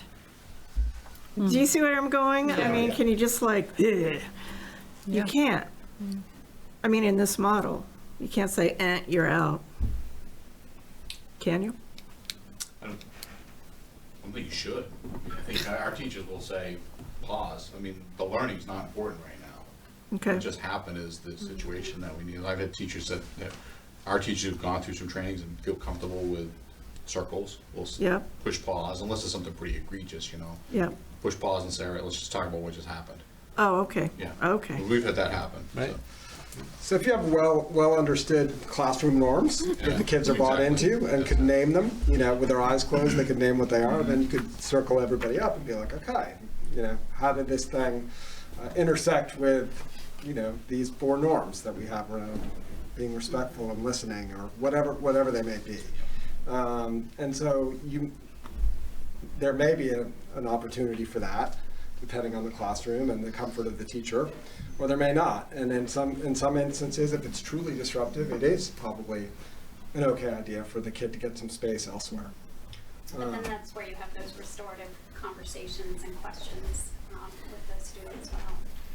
There's an opportunity to empower the kid, you know, using Craig's kind of 2 questions, like, we trying to avoid something, or we're trying to get something? Like, what do you think? Like, does it feel good when everybody laughs at you when you do that? Or did you not want to take that test, and that's why you were bouncing off the walls? And some metacognition there. Is that too pointed on the student who caused the infraction? I mean, is that part of the process? I think it really all depends on the dynamics and the relationships. If there's a good relationship, the best capital you have in terms of behavior management as a teacher is a strong relationship with every kid. And if you have a good relationship with every kid, you can rein that right in with a joke or a look or proximity. But if you don't have a strong relationship with that student, then, you know, it's anybody's guess. You're in trouble. Yeah. I think, just if I can jump in here for a second, I think a common theme that I really appreciate about all of our administrators is that it's taking a long view on student behavior, where, yes, there are times where something happens in the immediate, and just as Phil said, you need to just press pause. But once you've pressed pause, this isn't just a matter of we're going to dole out discipline and we're going to move on. It is, discipline happened, it happened for a reason. We're going to look to prevent that in the future, but then this isn't just about the moment in time where I gave out X number of suspensions or X number of detentions. It's what's the long view for this kid? So something's happening, there's a root cause that's happening, there's something it's impacting more than just a student oftentimes. So how do we take that long view? It's a lot more work to take the long view. Giving a detention or suspending a kid can be actually pretty easy. You can make the phone call, they're out, they're gone. But again, kids are coming back to classrooms. Then it's sometimes as their behavior, as people said quite eloquently tonight, that behavior is impacting more than just the students, impacting everybody else, might be impacting even the entire school community. But what is that long view? How do we support students so that we don't repeat behaviors, that recidivism, so that we're not continually going back on things, but then also recognizing that school culture, and I think you probably heard this when the school safety team was here talking about things, and when we had our audit, school culture is huge in school safety. And so while this is addressing behaviors, it's also addressing the overall safety of our schools and what happens in the culture and climate, which ultimately impacts not only kids, but impacts staff, it impacts the community, what's happening within our schools. So it is not easy to take the long view when it comes to discipline. It's a credit to this group of individuals and their professionalism, because they work really hard to build those relationships with kids and to look at how do we make this so that our community is better. Mm-hmm. Excellent work. Excellent work. Thank you. I have a question. So, Peter, when you were talking about respect, you said something that I found a little troubling, so I'm hoping you can explain it. You mentioned over by the DEI training that people of minority races are disabled, and how we need to look at our power structures when it's related to those groups. Can you just explain a little bit about what you mean by that? Because from a parent perspective, and now I don't have a minority race student and I don't have a disabled student, but what you said, if I did, would trouble me if I'm watching this meeting, because the way I took what you said, which hopefully is not what you meant, is that the way our school systems are set up, these children are treated differently than children outside of those groups. So could you talk about that a little bit, please? Sure.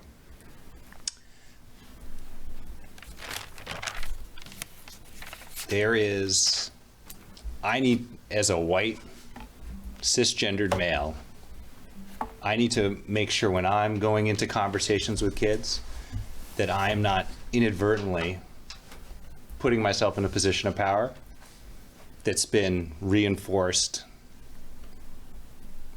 systemically, right? I walk into a room, I am usually the person in power. And so when I'm the person in power, I can unconsciously dismiss what a student is telling me. Mm-hmm. You know, as a kind of neurotypical person, if I'm processing with a student with a disability, say a student with autism, if I'm not really thinking like, oh wait, no, this is just how that student's communicating to me because of their disability. It's not because of they're trying to be mean to me or they're a jerk. That's just their intonation when they talk. I need to be really conscious of the implicit bias that I bring to any interaction, whether it's with a student, an adult, or a parent, so that I'm not inadvertently either, you know, in my head or actually in the consequence, dismissing the student's voice. Okay. So that's the start, but I'm sure you probably have a follow-up. Well, I am a human resources professional, and, my life is treating people equally and don't discriminate and all that good stuff. So it kind of hit a personal button with me because that's my profession. And I would hate to think that anyone in our schools treats people differently because they are of a minority or disabled. But I recognize that people do have to check their preconceptions and assumptions at the door, and realize that people's perceptions are their realities, and sometimes your perceptions are wrong. Just because it's your reality doesn't mean it's the other party's reality. Right. I think so. Sorry to interrupt. No, that's fine. I just think the other piece to add to this is that there's also an element of empathy, where my background or what I'm bringing to a situation and my level of understanding, I may not understand where someone else who grew up in a different environment in a different part of town, what they're bringing to the table and why they're reacting a certain way to something that's not even a trigger for me. Right. So really getting in depth and understanding what's actually driving it for this kid. I think that's part of the long view is, trying to get that basis of understanding so that, it helps to then really address and to build that relationship with the kid. So first of all, the kid feels like something isn't just being done to them for the sake of being done to them. It's, we got to talk about this behavior. We got to talk about something that's going on. I respect you as a person. I'm trying to understand where you're coming from, but ultimately we've got to repair what happened. Mm-hmm. Yeah, and I think the bottom line is the work that all of us need to do, not only in school staff, but as community members, is that we need to learn who our neighbors are, so to speak, right? We need to know where people are coming from and what their experiences are and how that affects the situation you're in currently. And I do that all the time in my job. One of the most biggest growth things in my 30 plus years of HR, this past year, we've started hiring people, I'll say, from away.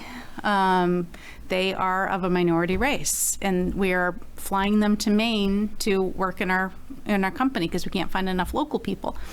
And it's been really eye-opening for me to deal with folks on a day-to-day that come from different cultures, different ethnicities, different races, and that grew up in inner cities, and how that has shaped who they are as an adult. And it's definitely made me a better HR person, and very big learning experience for me, because everybody knows Maine is the whitest state in the union, so and it's actually been very valuable for me professionally and personally.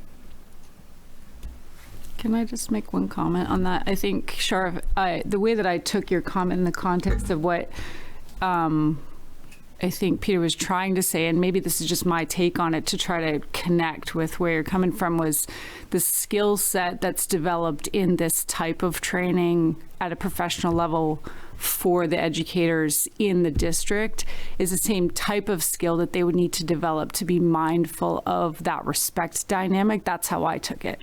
It's a skill set that's developed through another coordinated type of training. I didn't take it as a literal translation to the kids, and so that's just my take on it, but hear where you're coming from there. Thank you. Thank you all. Important work. Now you're on vacation. Yeah, take next week.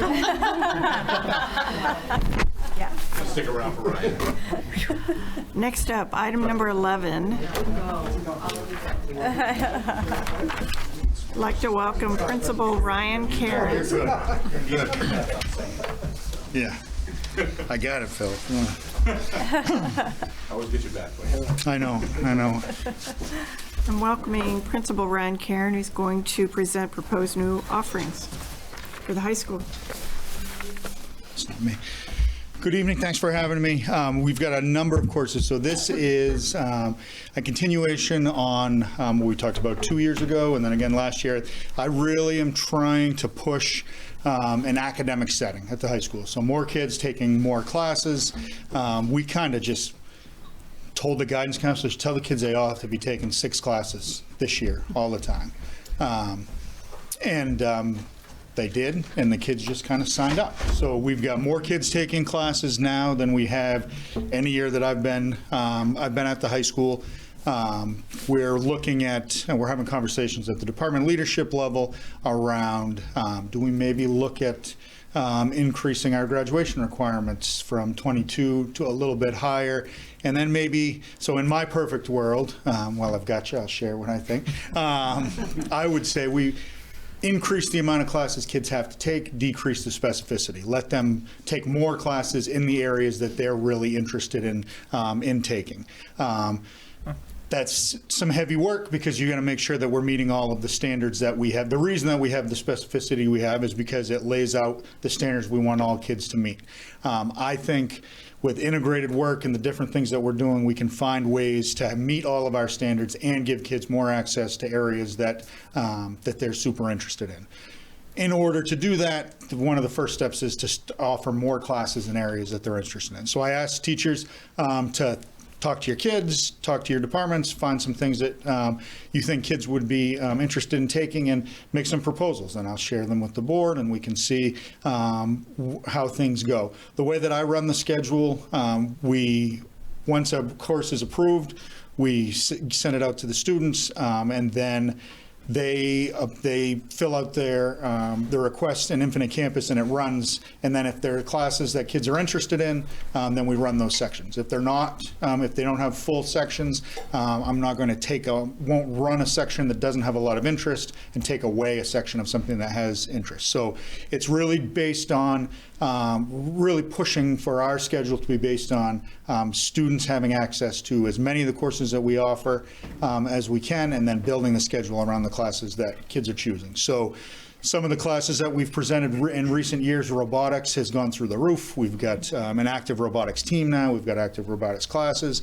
The women's studies class was very popular, so we were able to run a few sections of that. We're running an astronomy class. A couple of the classes I offered last year were right on the cusp, but they didn't get enough classes to student signups to run them, so we'll put them in again this year. And I think that there has been some word of mouth around the American Experience Through Film class we talked about last year, so I think I'm pretty hopeful that that's going to pop in.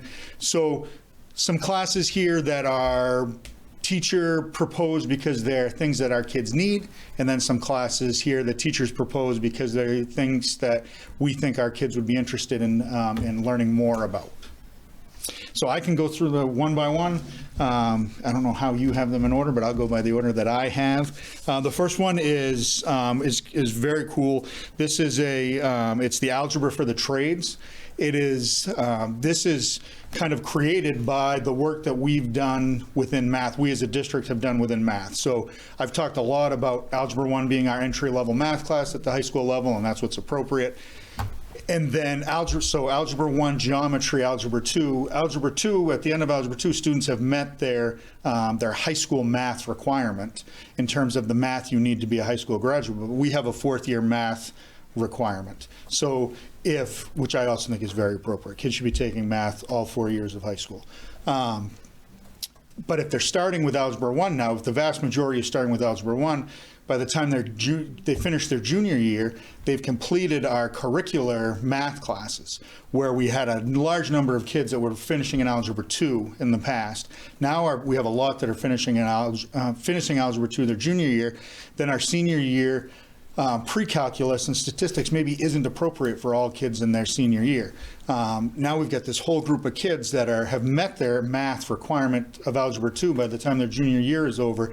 This is a class that would be an option in their fourth year of math. So it doesn't replace, they still Algebra 1, Geometry, Algebra 2, but once you've met that requirement, you'd have this opportunity to take those algebra skills and how do they apply in the trades. It fits in nicely, I think, with we currently have a financial algebra class. How do you take the algebra skills, apply them financially? So that's where this course would come in. It would be a fourth-year course. So it would be a senior course, maybe a few really fast-moving juniors that would have an opportunity to take an algebra class to apply what they learn in Algebra 1, Geometry, and Algebra 2 in a different type of setting. So that's the first. Any questions about that, Claire? I'm just going to say that I think that's great. Anything that you guys can do to curriculum to make it more real life applicable, I'm all for. I mean, I remember when I was in high school and I said, I am never going to use this again. Never.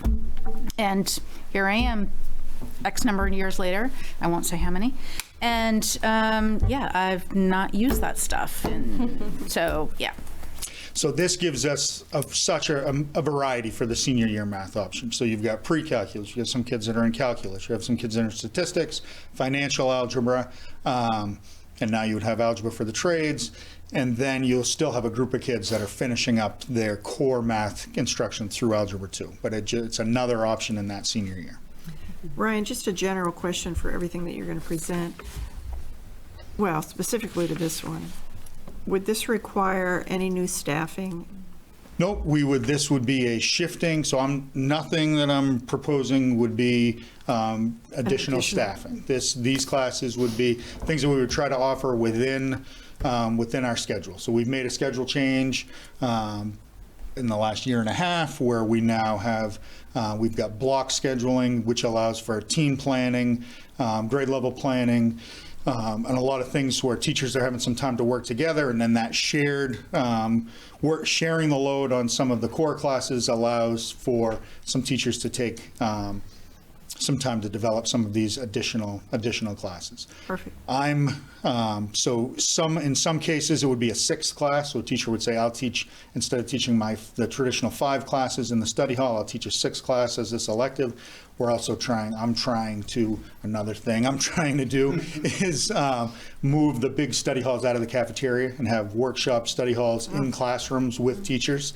In order to do that, I need teachers to be running workshops, which means to offer some of these electives, it might increase the class size a little bit in some of the other classes, but I think our class sizes are pretty good. We're in pretty good shape with class size. So in some cases, we would raise the class size in some of our core classes and then allow a teacher that would, if we maybe had, so this next English elective, if we had 12 sections of a certain English class, and the classes are running at 18 kids, we might run 11 sections of that English class with the classes running at 19 and a half kids, and then have 2 semester-long sections of an English elective.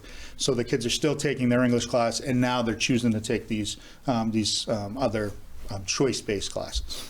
Sounds good. So the next one, proposal is from the English department. It's Magic Monsters in the Macabre. It's based on student interest. So the English teachers find that kids are really, really excited about mythology, Greek mythology, Roman mythology, but they do a lot of that in the middle school, so we don't want to repeat a lot of the things. So this would be like a look into some American lore, some Latin American lore. So some of those stories that are told and digging kind of into those things. So really reinforcing the writing, reading, research standards through vehicles of folklore and stories and things along those lines. Be a semester-long class. Students would, at this point, it wouldn't meet English requirements. They'd still take their 4 traditional English classes, but it would be something in an area, if a kid who likes to read, likes to write, it would be another area for them to find an opportunity. Where currently our journalism class is very, very popular. Our creative writing class is very, very popular. We'd give them another opportunity for those things. Sounds fun. We have sustainable agriculture. We've got a number of kids who have been or were, or families that were involved in 4-H and some of those endeavors. And we have a couple of science teachers that have a lot of knowledge in that area. So looking at an elective on sustainable agriculture, maybe cleaning up the green. I don't know how long it's been since the greenhouse at the high school has been open, but cleaning up the greenhouse and looking at some alternative ways to look at science through some local visits, spending some time in the community. Lorraine, the Community Connections Coordinator, would really help us out with, there's a lot of things very close by to us in these areas that kids could get involved in and take a part in seeing. So that would be it's proposed, initially was proposed as a year-long class. I've asked that we look at it maybe as a semester so we can fit it into people's schedules better. But that would be in the science department. We have military history, which would be a year-long course that follows the development of military history, starting in Trojan War, Greek times, moving forward. Kind of a niche type of elective class that I think kids would be excited to take, and it would follow. We'd meet social studies standards and English standards within the course. Probably be taught by a social studies teacher. And then we've got a number within the music department. Ms. Hurley is interested in offering a class on the fiddle. We currently offer introductory to piano, introductory to guitar, and this is an area where she thinks that there are a number of students that are musically inclined that would be interested in having another opportunity to learn something a little bit unique. So we have the materials, and she'd like to offer that class. I think it's pretty cool. I'm hoping that kids will sign up. Ryan, what's the threshold? How many students do you need to sign up? So it depends on different classes. So if it's a core content class, we're looking for probably 15 or 16. If it's a fiddle class, if we could get 10 kids, if we get 8 or 10 kids to run those classes, because those are kind of the specialized music, specialized art that we're trying to pop in to meet some student needs. Don't have to be as high, or you could run.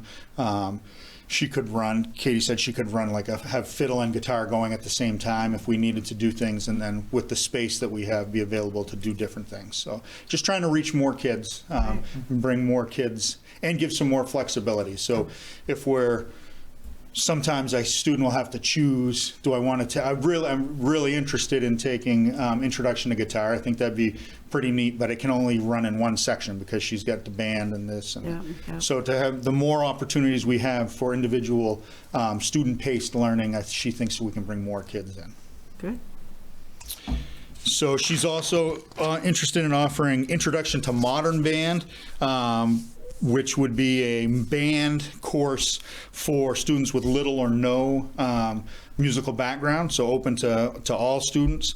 And it would serve as an introduction to students performing in a rock band setting. So kids come in and they learn how to perform.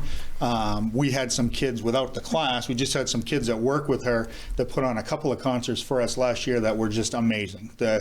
The response, some students who you would never have guessed would performed and were wonderful, and the student response to those kids was heartwarming. I mean, it was one of the best things that happened all last year. So this is an opportunity to bring more kids in, open the door up to say, if you thought that was cool, if you like playing, like she said, if they like playing guitar band, wait till they see on the video game, wait till they see what it's like to really do it and really perform. So that would be an elective to start, and we'd go from there.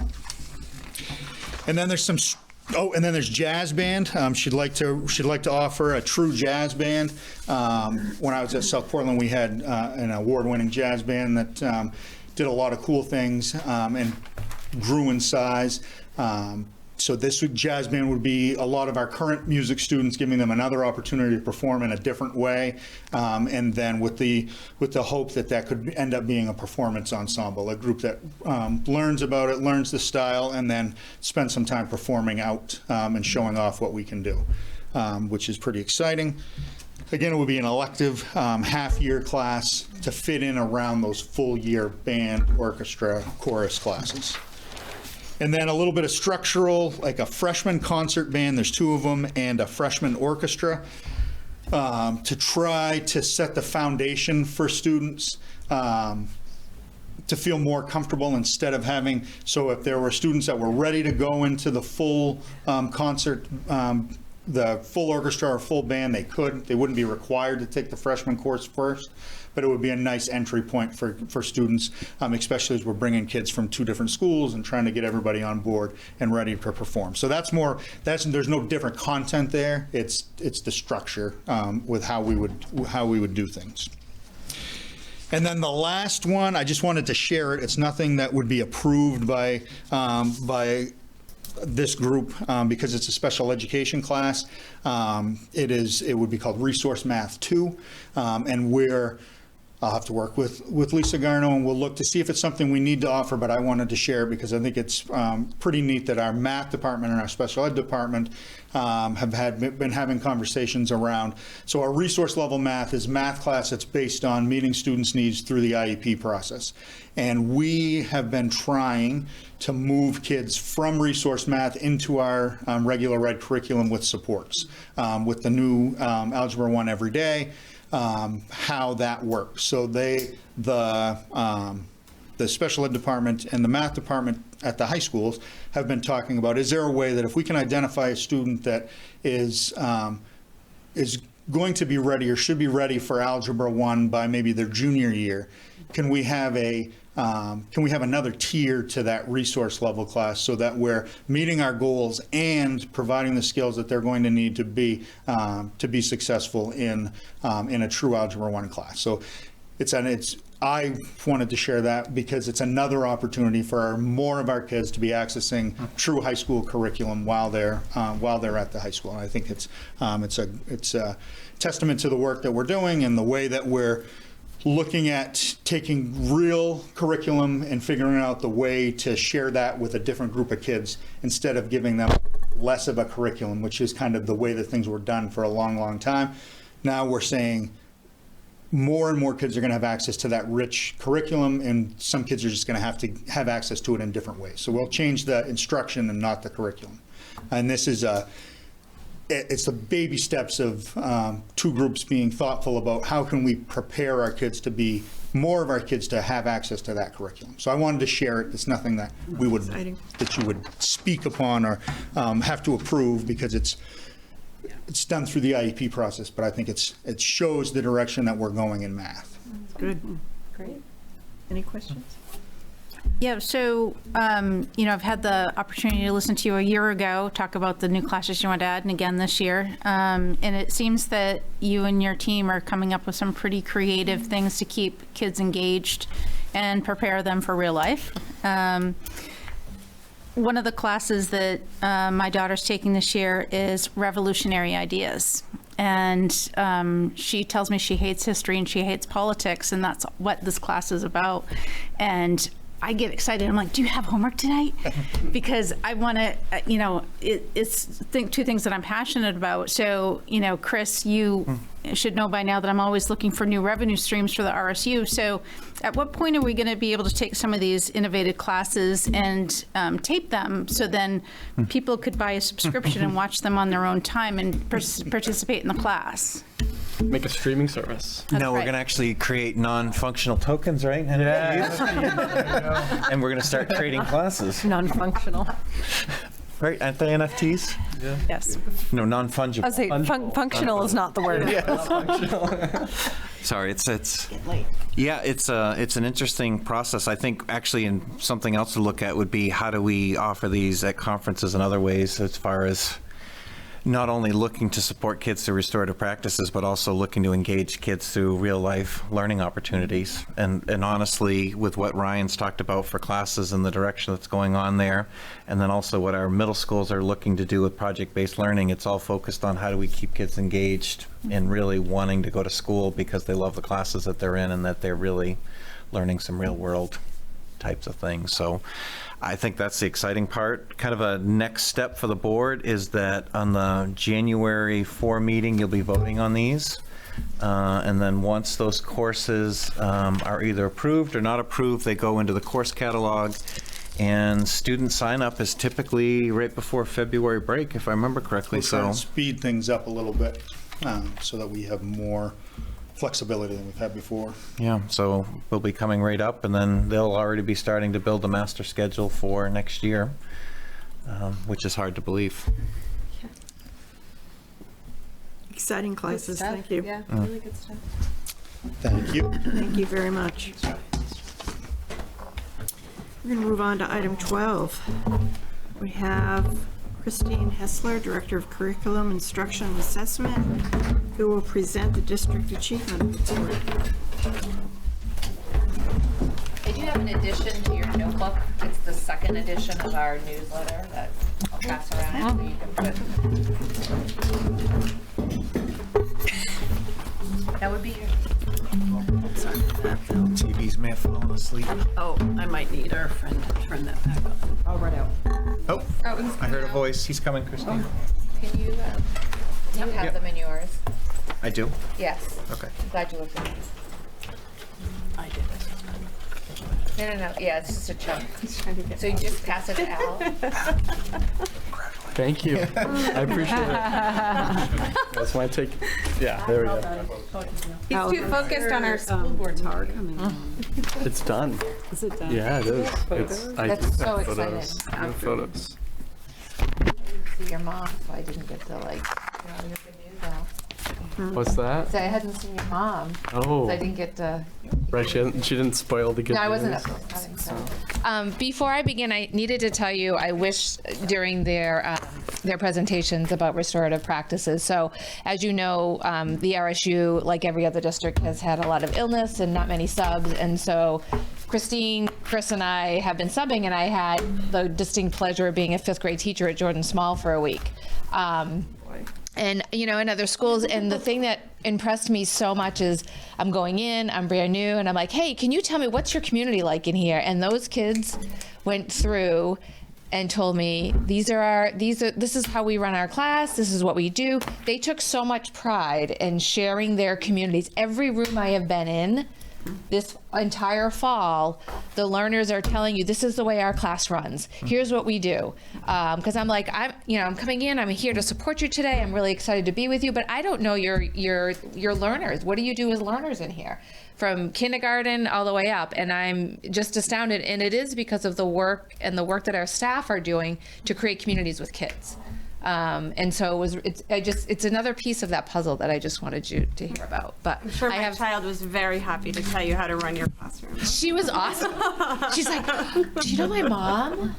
And I have to say I'm the other Christine, because kids always, kind of do that piece. But it's been a crazy fall, but it's been really fun to be with learners and kids and support staff. So been a little crazy. But so tonight I'm here in my role to share with you the annual report, which I'm sure everybody wants to hear about at 8:45, the day before vacation. But all of you have your notebook. I am happy to answer questions at any time. If you come across something, it's some light reading, but it also, we really like to do this once a year for those board members that are new, so that we have a snapshot of the year, and we have some new pieces that go along with this report. So tonight, this really is an opportunity for community to hear, you as a board to hear all the different pieces of RSU 14 as far as our annual achievement is coming and what our plans are. So you can find this full report on our webpage. Gary already has it queued up for you. There is a tile on the curriculum assessment tab that is annual reports, and you can see them all the way back till 2012 when I started. And sorry, Mr. Howell, I didn't put yours up when you had that role before, but I don't think they were digitized then. And you can see any of them. Wow. That was a dig. Oh, they still exist in the F drive, so. Yes, but I don't have access to that one, but. There also, the slide deck tonight will also be posted as soon as I get home. I'll link that as well. That way any community member can go back, they can read it, it's in a PDF form. They're welcome to ask questions. So tonight, how we're supporting our schools. One is, these are kind of the chunks that we're going to talk about, the strategic plan, some demographics of our communities, some resources that we have, some learning indicators, a new part of leadership reports, and some celebrations to share with you.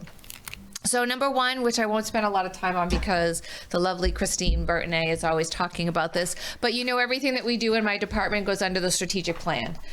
We very much believe in our mission statement, safe, supportive, inclusive community, partnerships with kids, and that goes along with our academics. Authentic learning, you hearing about the new things, the creative ways people are thinking to engage our students, but also provide the academics that they need as they move through our system and they leave the RSU.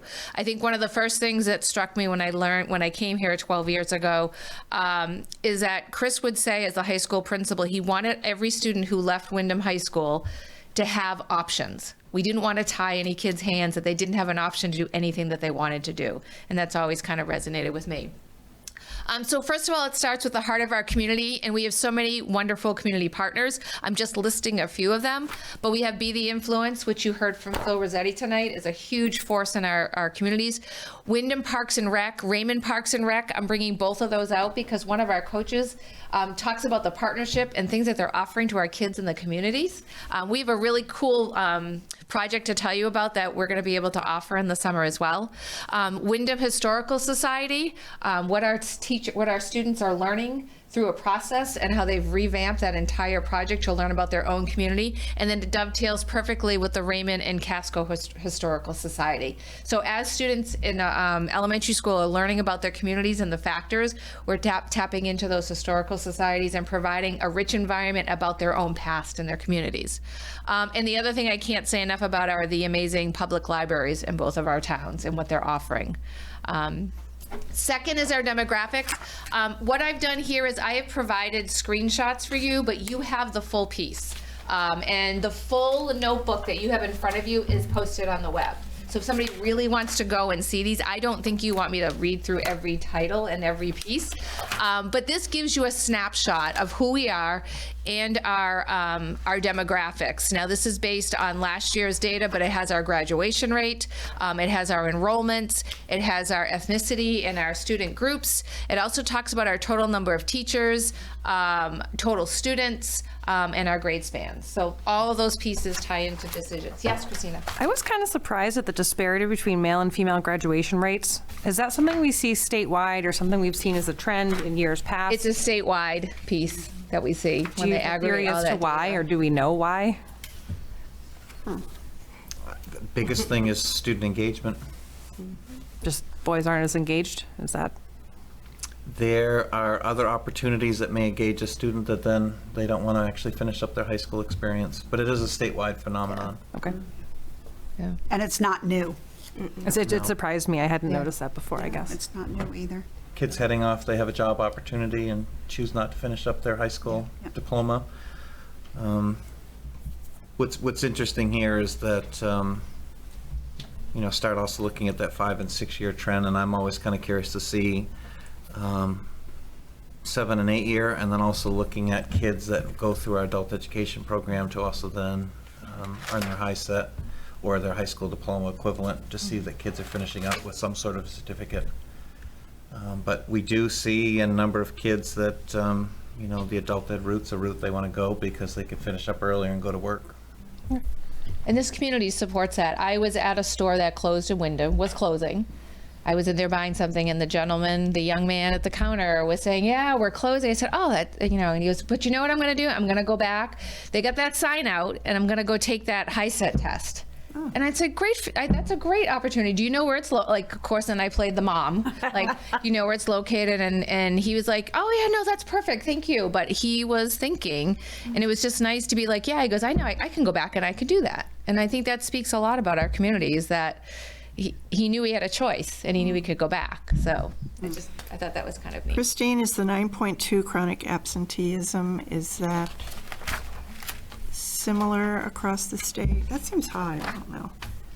So that's what I feel. That's a very funky data point, because every student, if you've missed so many days or you've been released, the tracking of that information is, I think, still in its trend phase, because they change the rules of what counts as being an absenteeism. Like if somebody so you go to the high school and it's courses, and then is it the students there for the full day, or they left early for a course? So all these compounding factors, Kate.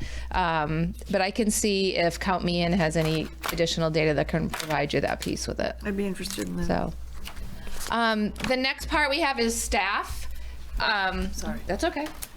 So we have staff demographics as well. So this is through our NEO, which gets inputted to the state, the highest degree earned by our teachers, our teacher workforce. And they also have, which I really love this year, now they break it down into our support staff, which you're hearing all the time is, we're trying to find people, we need people to fill positions. So this gives us a snapshot, and this is based on last year's data. So this was our staff from last year, because it takes if I was doing this in May or April, we might have this year's data, but it usually takes that trend line back.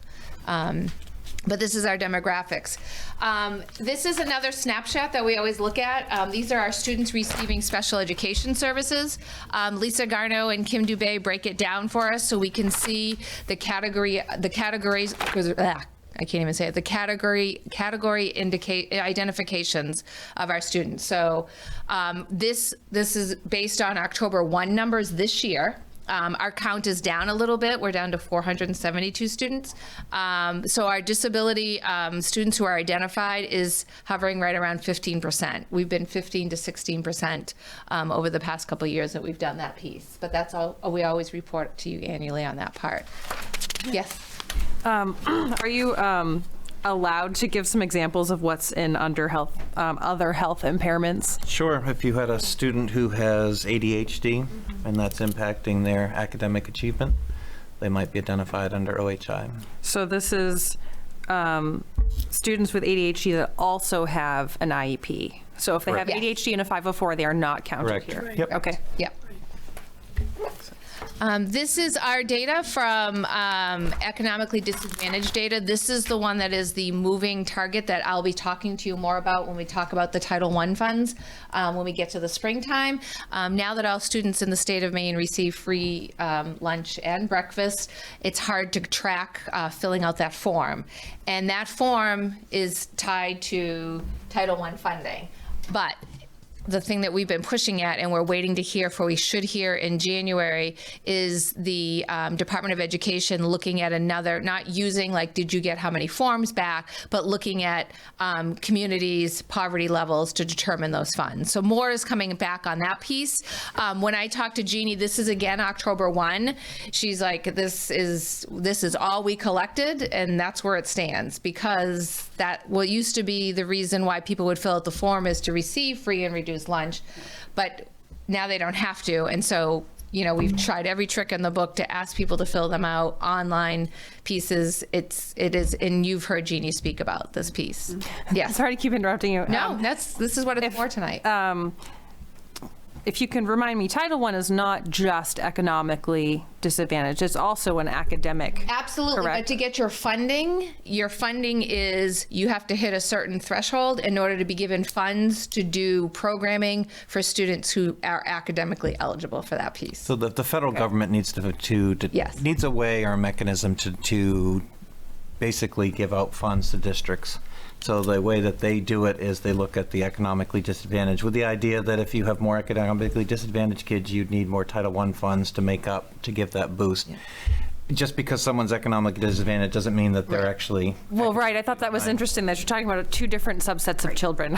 Right. Yeah, and it's a funding model. Yeah. Just how do you dole out the cash? And it's incredibly frustrating for those of us that write the reports and the application and want to provide those services. So, yes. Kate? I'm going to bring you back to this page here, the students receiving special ed services, just because it caught my eye, where most of the schools, the number is relatively flat. And I don't know if you can speak to this necessarily at all, but at RES, where it jumped up quite a bit for the incoming class or the incoming cohort of all the students, not necessarily the incoming class. Was it just, I mean, is there anything you can speak to that trend? Is it something we're seeing maybe with pre-K and K? So when we add the addition of pre-K, remember we also had students, the balance of the students who have IEPs, so that your number is going to grow there. But it's just the population of where students have landed and they've qualified for those services. Okay. So, and I know Lisa can go more in depth. Yeah. No, and I don't necessarily need total. It just yes, yeah. Yeah, I'm trying to think of the best way to say this. We've had a number of students that are new to the district that also receive IEP or have an IEP and receive services, and so working to make sure that their needs are supported, which is great because RES is growing, which is awesome to see. For a number of years, we saw the population in Raymond dwindling, so it's going up, which means that more people are moving into Raymond, which also means you're going to have more kids that are eligible for service. And that was part of my, my thought around it too, was, or did we see a larger? When you see the enrollment charts, you're going to see the numbers at RES are trending upwards for those kids. That's great. Okay, thank you. We keep Beth on her toes. She keeps saying, more kids have moved in. And again, there we go. Thanks, you keyed me right up, Kate. This is your student enrollment for fall 22. I actually took a snapshot, I think it's in your book, of a certain day, but this is where our trends are. So you can see Raymond Elementary School, the numbers that they have. Jordan Small is bumping up. We know down in the Wyndham campus, we've seen big cohorts of kids go through. So you'll see a jump in one school and it's down in another because that cohort of kids has moved. That was at Manchester. Now they're at Wyndham Middle School. So when our principals come and speak to you, you know that they're shifting based on the needs and the number of kids. And, I think when I first started here, I remember Chris saying at Wyndham High School, we need to put the no vacancy sign out. We're getting like really, really heavy. And so you can see at the high school, there's been a big jump as that 8th grade class went over that are now 9th graders. So this next section is our resources that you and the board, you will start living and breathing this as budget comes along.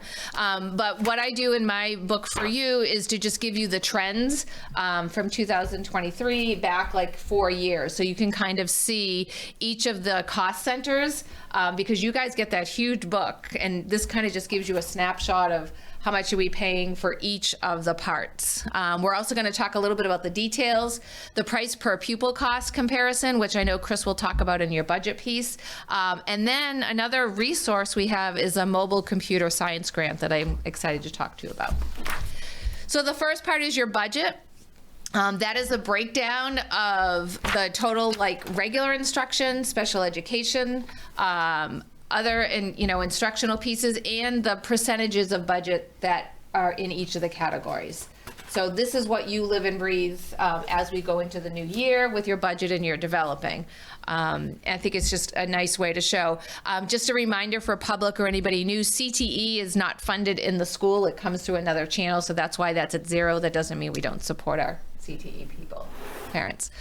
The next part is your, can you click? Oh, sorry. That's okay. Price pupil comparison. So you can see the state average for educating a student in the state of Maine. And you can see where RSU 14 falls, which is a great deal for us and what we can do with those kids, but also being, we're making sure that we're being fiscally responsible for the taxpayers in your towns. So that's a part where people really want to know, like, how much are we paying, how much is other schools paying or spending, and it just kind of gives you an opportunity to take a look at that. Now, this one's really cool because for the first time I can come and say that we brought in a $135,000 grant through the state of Maine, the Mobile Computer Science Grant. So I really think our student representative would have been pretty excited. He has a little bit of time to still play with this. But we literally received 11 pallets of Legos. And unfortunately, Miss Bricks had showed up the day they were being delivered to central office. 11 pallets of Legos. We bought 12 elementary kits, which when I say a kit, that means 16 yellow boxes. Secondary kits, we bought 15, and they also had these rolling carts. We've already been reimbursed through the state of Maine GEM system and the U.S. Department of Education.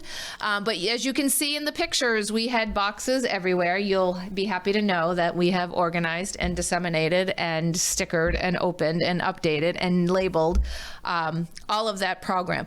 This is an exciting piece for us. We were able to have all of these kits for free in our district to knock off the brand new year of teaching robotics, teaching coding, STEM. Each of these kits, students will be using an app, or they'll be using it without a computer, and they will be building lessons that are right there step by step. You can see our little friend in the corner. Took him minutes to take it apart. He decided he wanted to make the bus and went through and started putting the pieces together. These Lego kits have motors and lights. They are pretty phenomenal, and we have test driven them out twice to work on our SOPs, our tech integrators. Our 3 tech integrators have been phenomenal. They went to the Katahdin program, and every kid got a kit and every teacher got a kit, and they spent some time exploring and building. And then yesterday we were in the altitude program at Wyndham Middle School trying it without kids. So our role is to roll this out to staff. Our integrators, you can see Susie there in the background. They will be going into classrooms, bringing the kits, working with the teachers and the students on how to use this and integrate it into the classroom. It's also tied to science standards, math standards, and English standards. So it's a pretty cool program, and we're really excited that, when we talked about this with Mr. Howell, because not every district made the decision to do this, and we did, but we're really excited about what we can bring to our learners in the pieces. And we're hoping that you invite us to do a workshop, because we'll bring the kits up and have you guys firsthand experience what it's like. So the fourth part is our student learning indicators, and this is where we're going to look at our data results in a couple of different areas. We're going to start with the main state assessment. I have an update for you on that. Our results from the spring, our iReady diagnostic this fall, and advanced placement trends. So this is really small, and I know you have a better copy in front of you, but for anybody listening at home, there will be a change in the spring of 2023. Yes, Kate, you're giving me the I'm going to light my hair on fire. The good news is it is still the NWEA. It is now going to be called a through assessment. So what that means is the platform is the same, and the standards now will be 90% from the main state learning results and 10% from NWEA. The one we've been taking is all but NWEA. That was one of the biggest complaints we had, is you've been asking to test our kids and it wasn't our state standards, okay? Moving forward, this spring is the first time students will take it. It also will be a shorter assessment. It's supposed to be 1 hour for reading, 1 hour for math. And it's going to, if I'm taking the test, it's going to adjust like it's always done, take me through, give me a score at the end. When I come back in the fall, it's going to pick up where I left off and continue with my testing. So that's why it's called a through assessment. So fall and then next spring, it's supposed to align and go through. So the good news is if we're looking at these, it's based on our own teaching. It's based on the main state learning results. That's a great thing. The hard thing is that we can't compare last to this. Yes, Christina. If it's state-based, does that mean a student who moved from a different district in the state, when they come through, it'll pull from their previous test? Yep. Yes, it will do that. That's all connected in the background. So the other piece is we've always asked, and we've always been like, so how did we do? Were our students proficient? They've not had that. So this is what, when we take it in the spring, this summer they will be gathering teachers, people of curriculum together. They will be setting proficiency levels. They will be determining those. So in the fall, students will know how they did in the spring, and you'll have a proficiency level to know how many students were proficient in the assessment based on what Maine has set for their proficiency levels. So that is coming. So that means, like, when we take this in the spring, we're not going to have anything to give students. It will come in the fall, but then when it comes again, it'll be automatically spit out where the child is. So it's been a long road. I'm just going to say, Kate, you know what I'm going to say. I have no comment. So, but let's take a look at how our elementary people have done, our kiddos in the spring. So NWA considers the achievement of 41% or better. So yellow, green, blue, we add those together. So this is our achievement in Raymond Elementary for reading and for math and for Wyndham Primary. Now remember, one of the other pieces is the MEA is only grades 3 through 8. We also take it at the high school, 9, 10, and 11 now. So, and this changed because 11 doesn't take NWA anymore. Now they put it to 10th grade. So Al, probably, you were at senior breakfast that day, but it's 9 and 10 now. So they did take something off the plate for our juniors, which is a great thing. We also have Manchester School for grades 4 and 5 for reading and mathematics. And then we have the middle school levels. Oh, sorry. It's okay. And you can see each of the middle schools crafted out there as a piece. Can you pause on that one for a second? Sure. Because I think it's wrong in the packet. I don't know if it's updated here, where it shows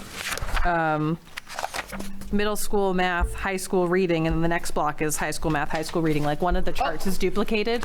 I can't see that if it's corrected on the screen. Was it only my copy? Oh, no, I see it, yeah. Yep, just in Manchester, Georgia. So it didn't list the middle school reading. Go to Wyndham Middle School. It's probably Wyndham, yeah. Oh, yep. It's the identical chart from the high school. Is this one accurate? Or This one is accurate, yes. Okay. So you'll have that, but I'll reprint and get that to you. If it's posted online, that's fine. I just... No, sorry. They all begin to blur together at this point. And so what we're looking here, and we have new leadership reports where this is going to really come into key for you. But this is, I wanted to show you the snapshot of what we could see. And then Wyndham High School, this shows 9, 10, and 11 from the spring, because 11th graders did test in the spring. They are not testing this year moving on, which is great. So the other question that I wanted to address is the timeline of our math data. You heard Ryan talk about, and you know the work we've been doing in math if you've been on the board or you've been tuning in. And this is a great thing I wanted to share with you. So in 2018, our MEA scores were below the state average. We did an audit that year. I have the whole notebook with me. Like, we had all the data. We did a really long board workshop with it. And so the question came up is, like, with all these changes we made, has it made a difference? Like, you guys have invested a lot. You've supported our work. And so in 2019, we started with Ready Mathematics. We started with CPM at the high school level, and we had baseline data from the fall, and we did not test in the spring because, if you remember, we closed. And I think Mr. Howell and I had a discussion like, there is no way we're going to try to do this at all remotely. 2020, the MEA was optional for our students. And so only 31% of our kids took the test, and we were at 81% at or above proficiency. So kids who wanted to take the test and were excited about testing took the test. So again, as I'm trying to, like, share trends with you, I have a great one here, because in 2021, our MEA data overall increased from 49% to 57%. And that's just in math. So we're making gains. We're seeing results in what we're doing. In our fall data this year, our schools increased each grade by about 3% on average. We had some grade levels, grade 2 to grade 3, 15% growth. A grade 6 at a school to 7th, 18% growth. So we're looking, like, at these pieces like, wow, look at these jumps that people are making. And a lot of that has to do with change in instructional practice. A lot of it has to do with our teachers are feeling much more comfortable teaching mathematics. Kids are in mathematic routines. Kids are talking about math. You've heard us talk about discourse. The work that Casey Dubé is doing as our math coach is extraordinary. Same thing with literacy with Jess. They are booked 24/7 because teachers are super excited about, how do I do this better in my classroom? How do I get my kids to do this piece? And it's really showing the growth. Christina? So that growth was in MEA data, Yes. right? How come that's not reflected in the iReady data? Because that's the fall diagnostics, and so it's putting kids in where they are, and where, if we look at, I wish I had time to do the fall to the spring, and you see those big jumps. So we've always reported on the fall just to show the cohorts. And so if we look at those cohort lines and you look at where COVID hit, you're also looking at kids who weren't in school, kids who were remote, but we're starting to rebound back where we were. So if we look at nationally, the iReady diagnostic data does national norming with all of their national norms and then compares to all of their schools.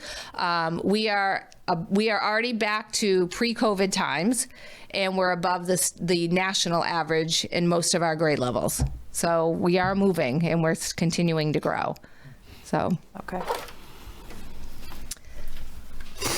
So the nice piece that you have now, so all of the leaders you saw here tonight, we've worked really hard on how do we make sure that instructionally now that we are is back to as normal as possible.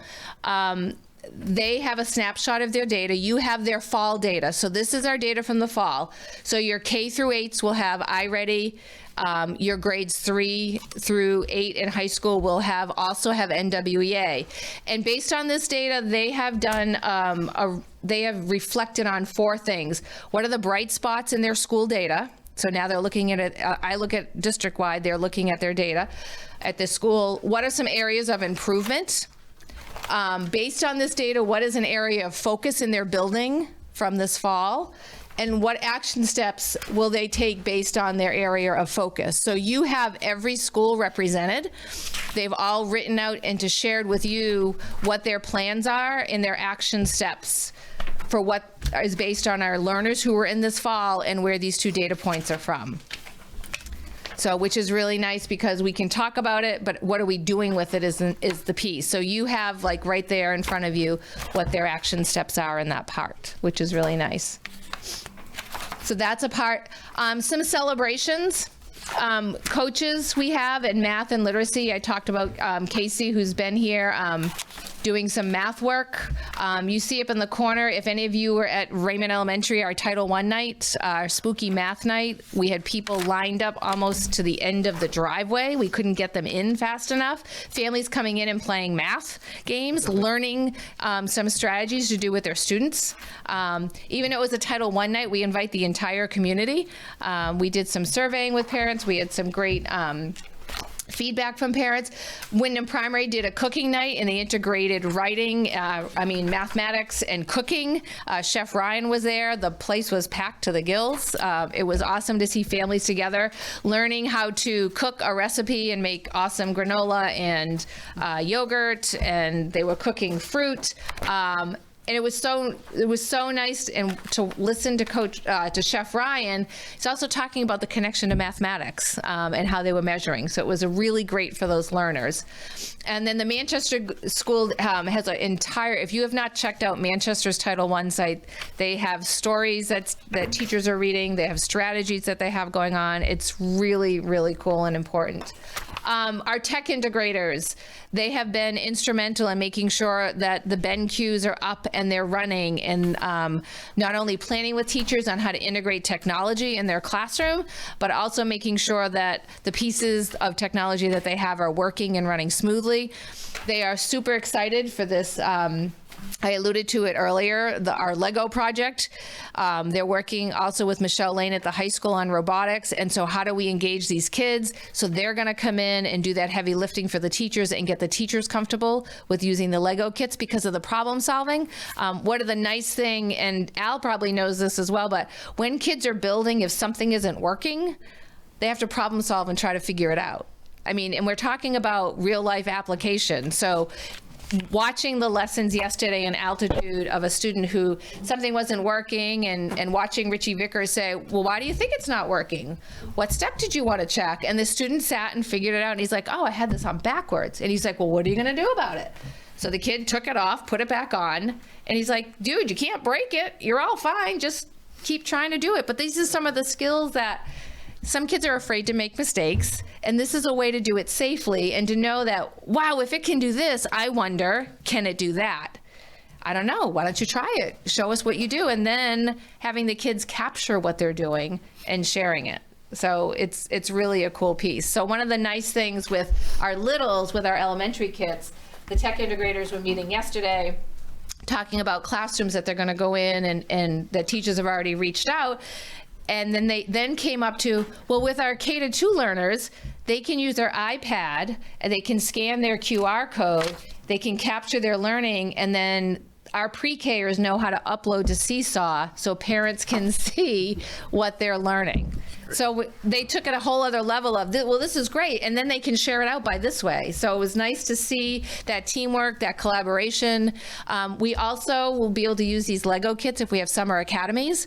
We could offer some things after school so that other kids or families. I know that in our planning of our math nights, it's going to be math/STEM. I believe it's at primary. We're going to have a room for Legos, the kits for parents to come in and explore and do some pieces.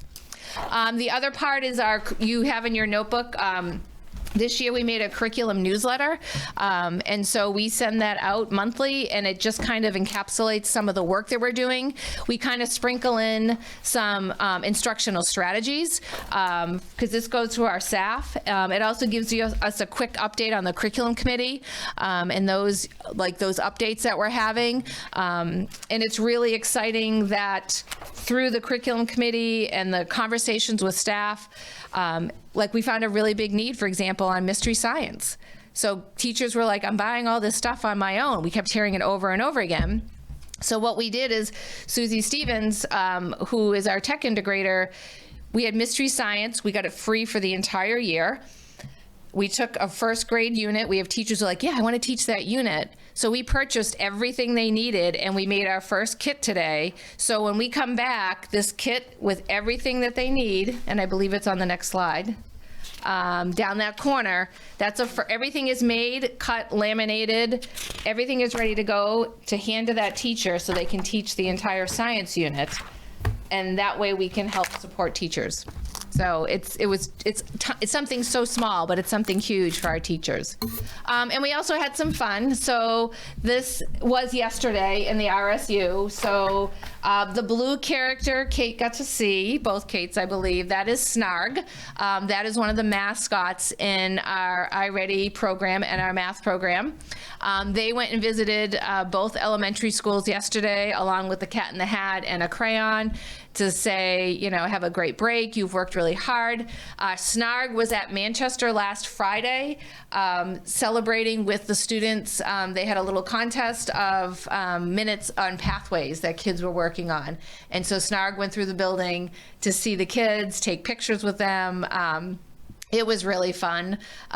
Casey was a great sport because she was just so sweaty yesterday. I saw her. But she had a ball. That thing has legs, it has pants, it has hands.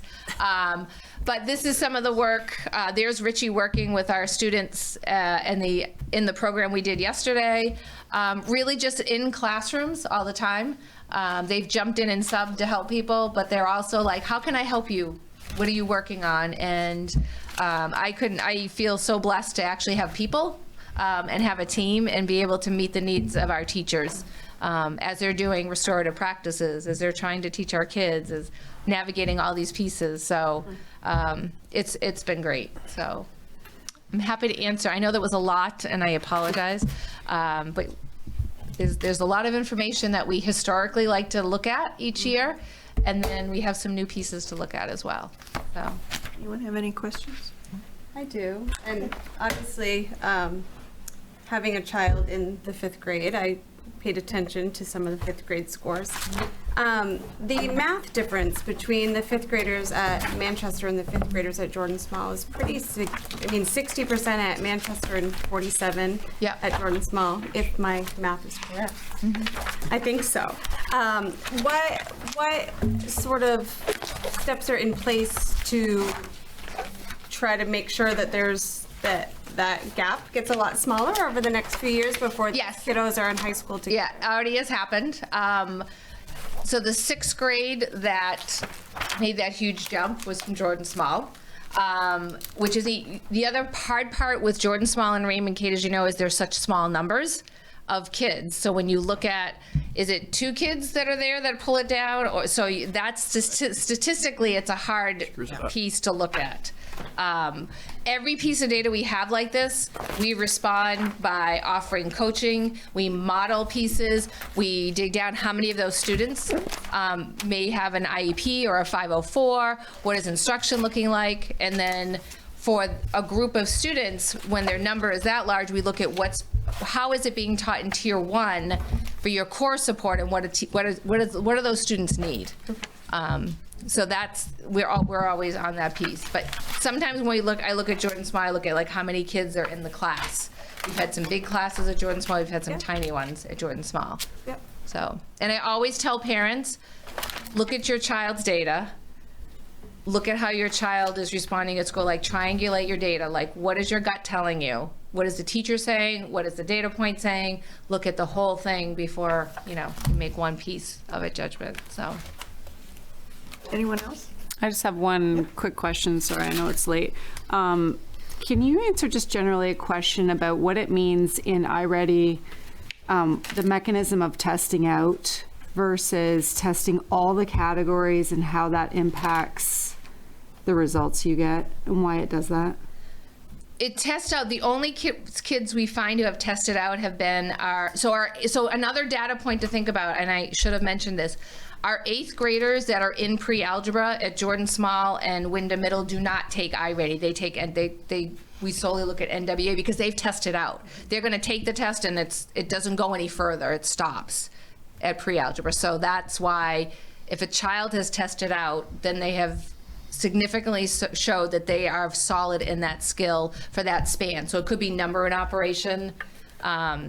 iReady will go back in and start a child on a couple of questions just to make sure that skill is secure, but then they usually move to another area. So it's one of those other ones that also moves up and down depending on the skill level and how the student is reacting to it. So I guess my understanding of that, and I'm not asking specifically for my child, but it's come up a couple of times in speaking with educators, at least at the elementary level. There's been a couple of different answers, and what you just gave me was a different answer than what they told me. So the answer that they gave me was the different categories mathematically have indicated that it's not necessary to test them. Not that they've tested in the past at a high level, but that say they did the first 2 categories and then it statistically will just omit that part of the testing. And that's different than what you've described generally. I mean, I heard what you said, transitioning out of one grade to the next, but is that not true? So is it, if it's in reading, it's your PA and phonics? It was in math. It was in math. Yeah. In 3 of the categories. So the teachers were explaining, we thought it was that they didn't need to be tested, which was what you just explained. But actually, we've recently found out that that area doesn't get tested at all. So we really don't have data. It's a statistical guess that the fact that they don't actually need to be tested in that area. And to me, seeing, again, it was a couple of peers that had approached and asked, I actually didn't know the answer. So I'm asking tonight that there was a grade 1 level for a grade 4 student. There was a grade approaching grade 3, and then 2 tested out in 1 student. And so it wasn't consistent with the answer that I was given too. Would you encourage me to have them reach out to the... Yes, have them reach out to me, and I can dig deeper into the pieces, but it's supposed to test all of the strands every time you take it. Okay. So that's because what it does, it also places them, their diagnostic also places them in a pathway. Right. And so this is where sometimes kids are like, well, I know how to do that. And I'm like, well, you don't know how to do it if it's asking you to statistically, you have a little bit, you have some holes. So it's trying to backfill some of those holes. So interesting. So I'll take that offline. I appreciate that. The other question I had was, so in the spring for math, we would get a better trend. They'll test again in the spring. Yep. We do We're gonna winter. Get some good data now compared to all the troubles you've had in the past. Yes. So your iReady data we have consistently given, except for the first year where, because we were blown out of the water. We do fall. When we come back in January, there's a diagnostic window in January. And then there's a diagnostic window in May. And so we have that trend line, and you'll see those pieces. And so then Casey, our math coach, sits in the summer, and we look at that. Like we obviously haven't been able to like, I'll just use geometry as the example. We haven't had enough time because we're backfilling to get all the way there. So we know that number might be lower. So we look at what do we need to shift the order of units in what we're teaching and mapping for grade levels. And so that's always a tweak and adjust every year to make sure as kids are transitioning, we've hit all those pieces for them, despite the conditions that we've been in. So by the end of the year, the board would see some good data on math in your intro. Yeah, and we have we have it posted on our webpage, but you'll get the end of year analysis from iReady. They actually give us a great slide deck in reading and math, and you can see it by grade level, personalized learning. It's all up there that you can analyze and look at. And then we use that internally to guide teachers as they're getting ready to transition. So like last June, we had already said to teachers, this is the unit we want you to start with when you're coming in based on last year's where people ended. Okay. So perfect, thanks. Yeah. Thank you, Christine. You're welcome. Appreciate it. Yeah. We're going to move on to budget timeline for, I can't believe we're saying this, 2024. Who's doing it? I am. You are? So mark your calendars, and actually in your board packets there is a copy of the budget calendar.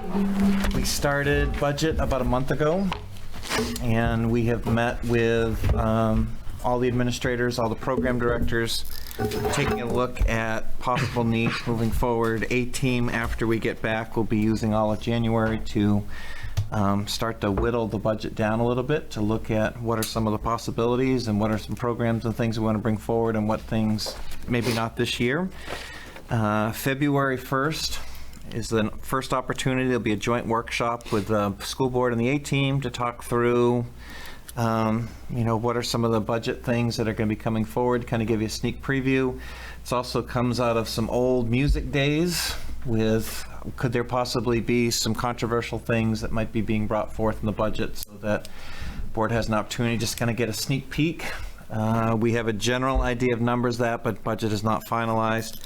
I will be presenting the budget to the board on March 1st. And then we'll be spending a lot of time on Wednesdays in March. And typically the goal of the board is to have an approved budget at the board level before people leave for April break. So really looking at April 12th. Sometimes the board has finished up that first week in April and has not needed the second meeting in April, but looking to finish up by April 12th.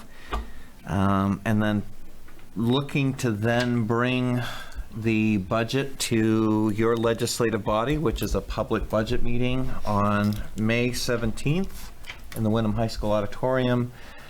Depending upon the outcome of that budget meeting, that budget is then sent to the final voting authority, which is the public, and be voting in June on the budget. So believe it or not, that first meeting with the A-team when we get back is only 4 weeks away, so it'll be pretty quick coming on. We've had some great meetings thus far. We've heard some needs. We've heard some needs throughout all the board meetings that all of you have had throughout this fall. And we have a couple new proposals, and as we work through the budget process, we'll have an opportunity to do that.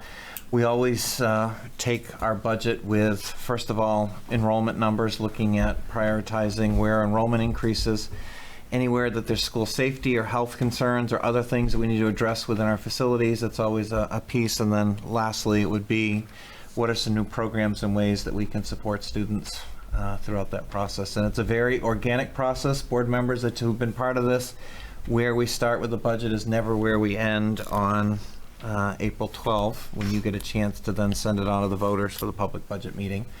But always an interesting process. If you want to see the complete dates of how you're going to be spending your Wednesdays, if you flip over, we start in March 1st with kind of central office. On March 8th, we'll get a chance to hear from some of the directors. March 15th, from some of the middle school, high schools. And then March 22nd, the elementary schools, and then have a chance to deliberate as a board. March will be here before we know it. And this will be a good opportunity.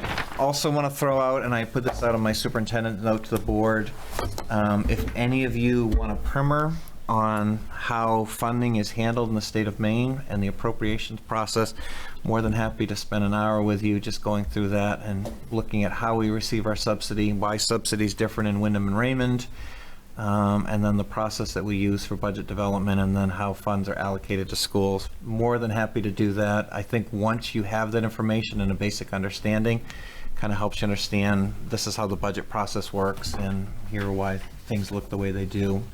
And especially in an RSU such as ours, where we have two towns that are treated very differently in the funding formula based on state law. So if anybody is interested in that, send me an email, and happy to set that up. Probably about an hour would be great. We'll make it fun. Corporate meetings. Wow, I might even come. Fun. Thank you. We're going to move on to the report of the secretary. May I have a motion, please? I move to approve the minutes of the December 7, 2022 meeting. Second. Thank you. Any public comment or discussion? All those in favor? Thank you. December 14th. I move to approve the minutes of the December 14th, 2022 meeting. Second. Public comment or discussion? All those in favor? Thank you. May I have a motion to adjourn? I move to adjourn the regular meeting. Second. All those in favor? Thank you.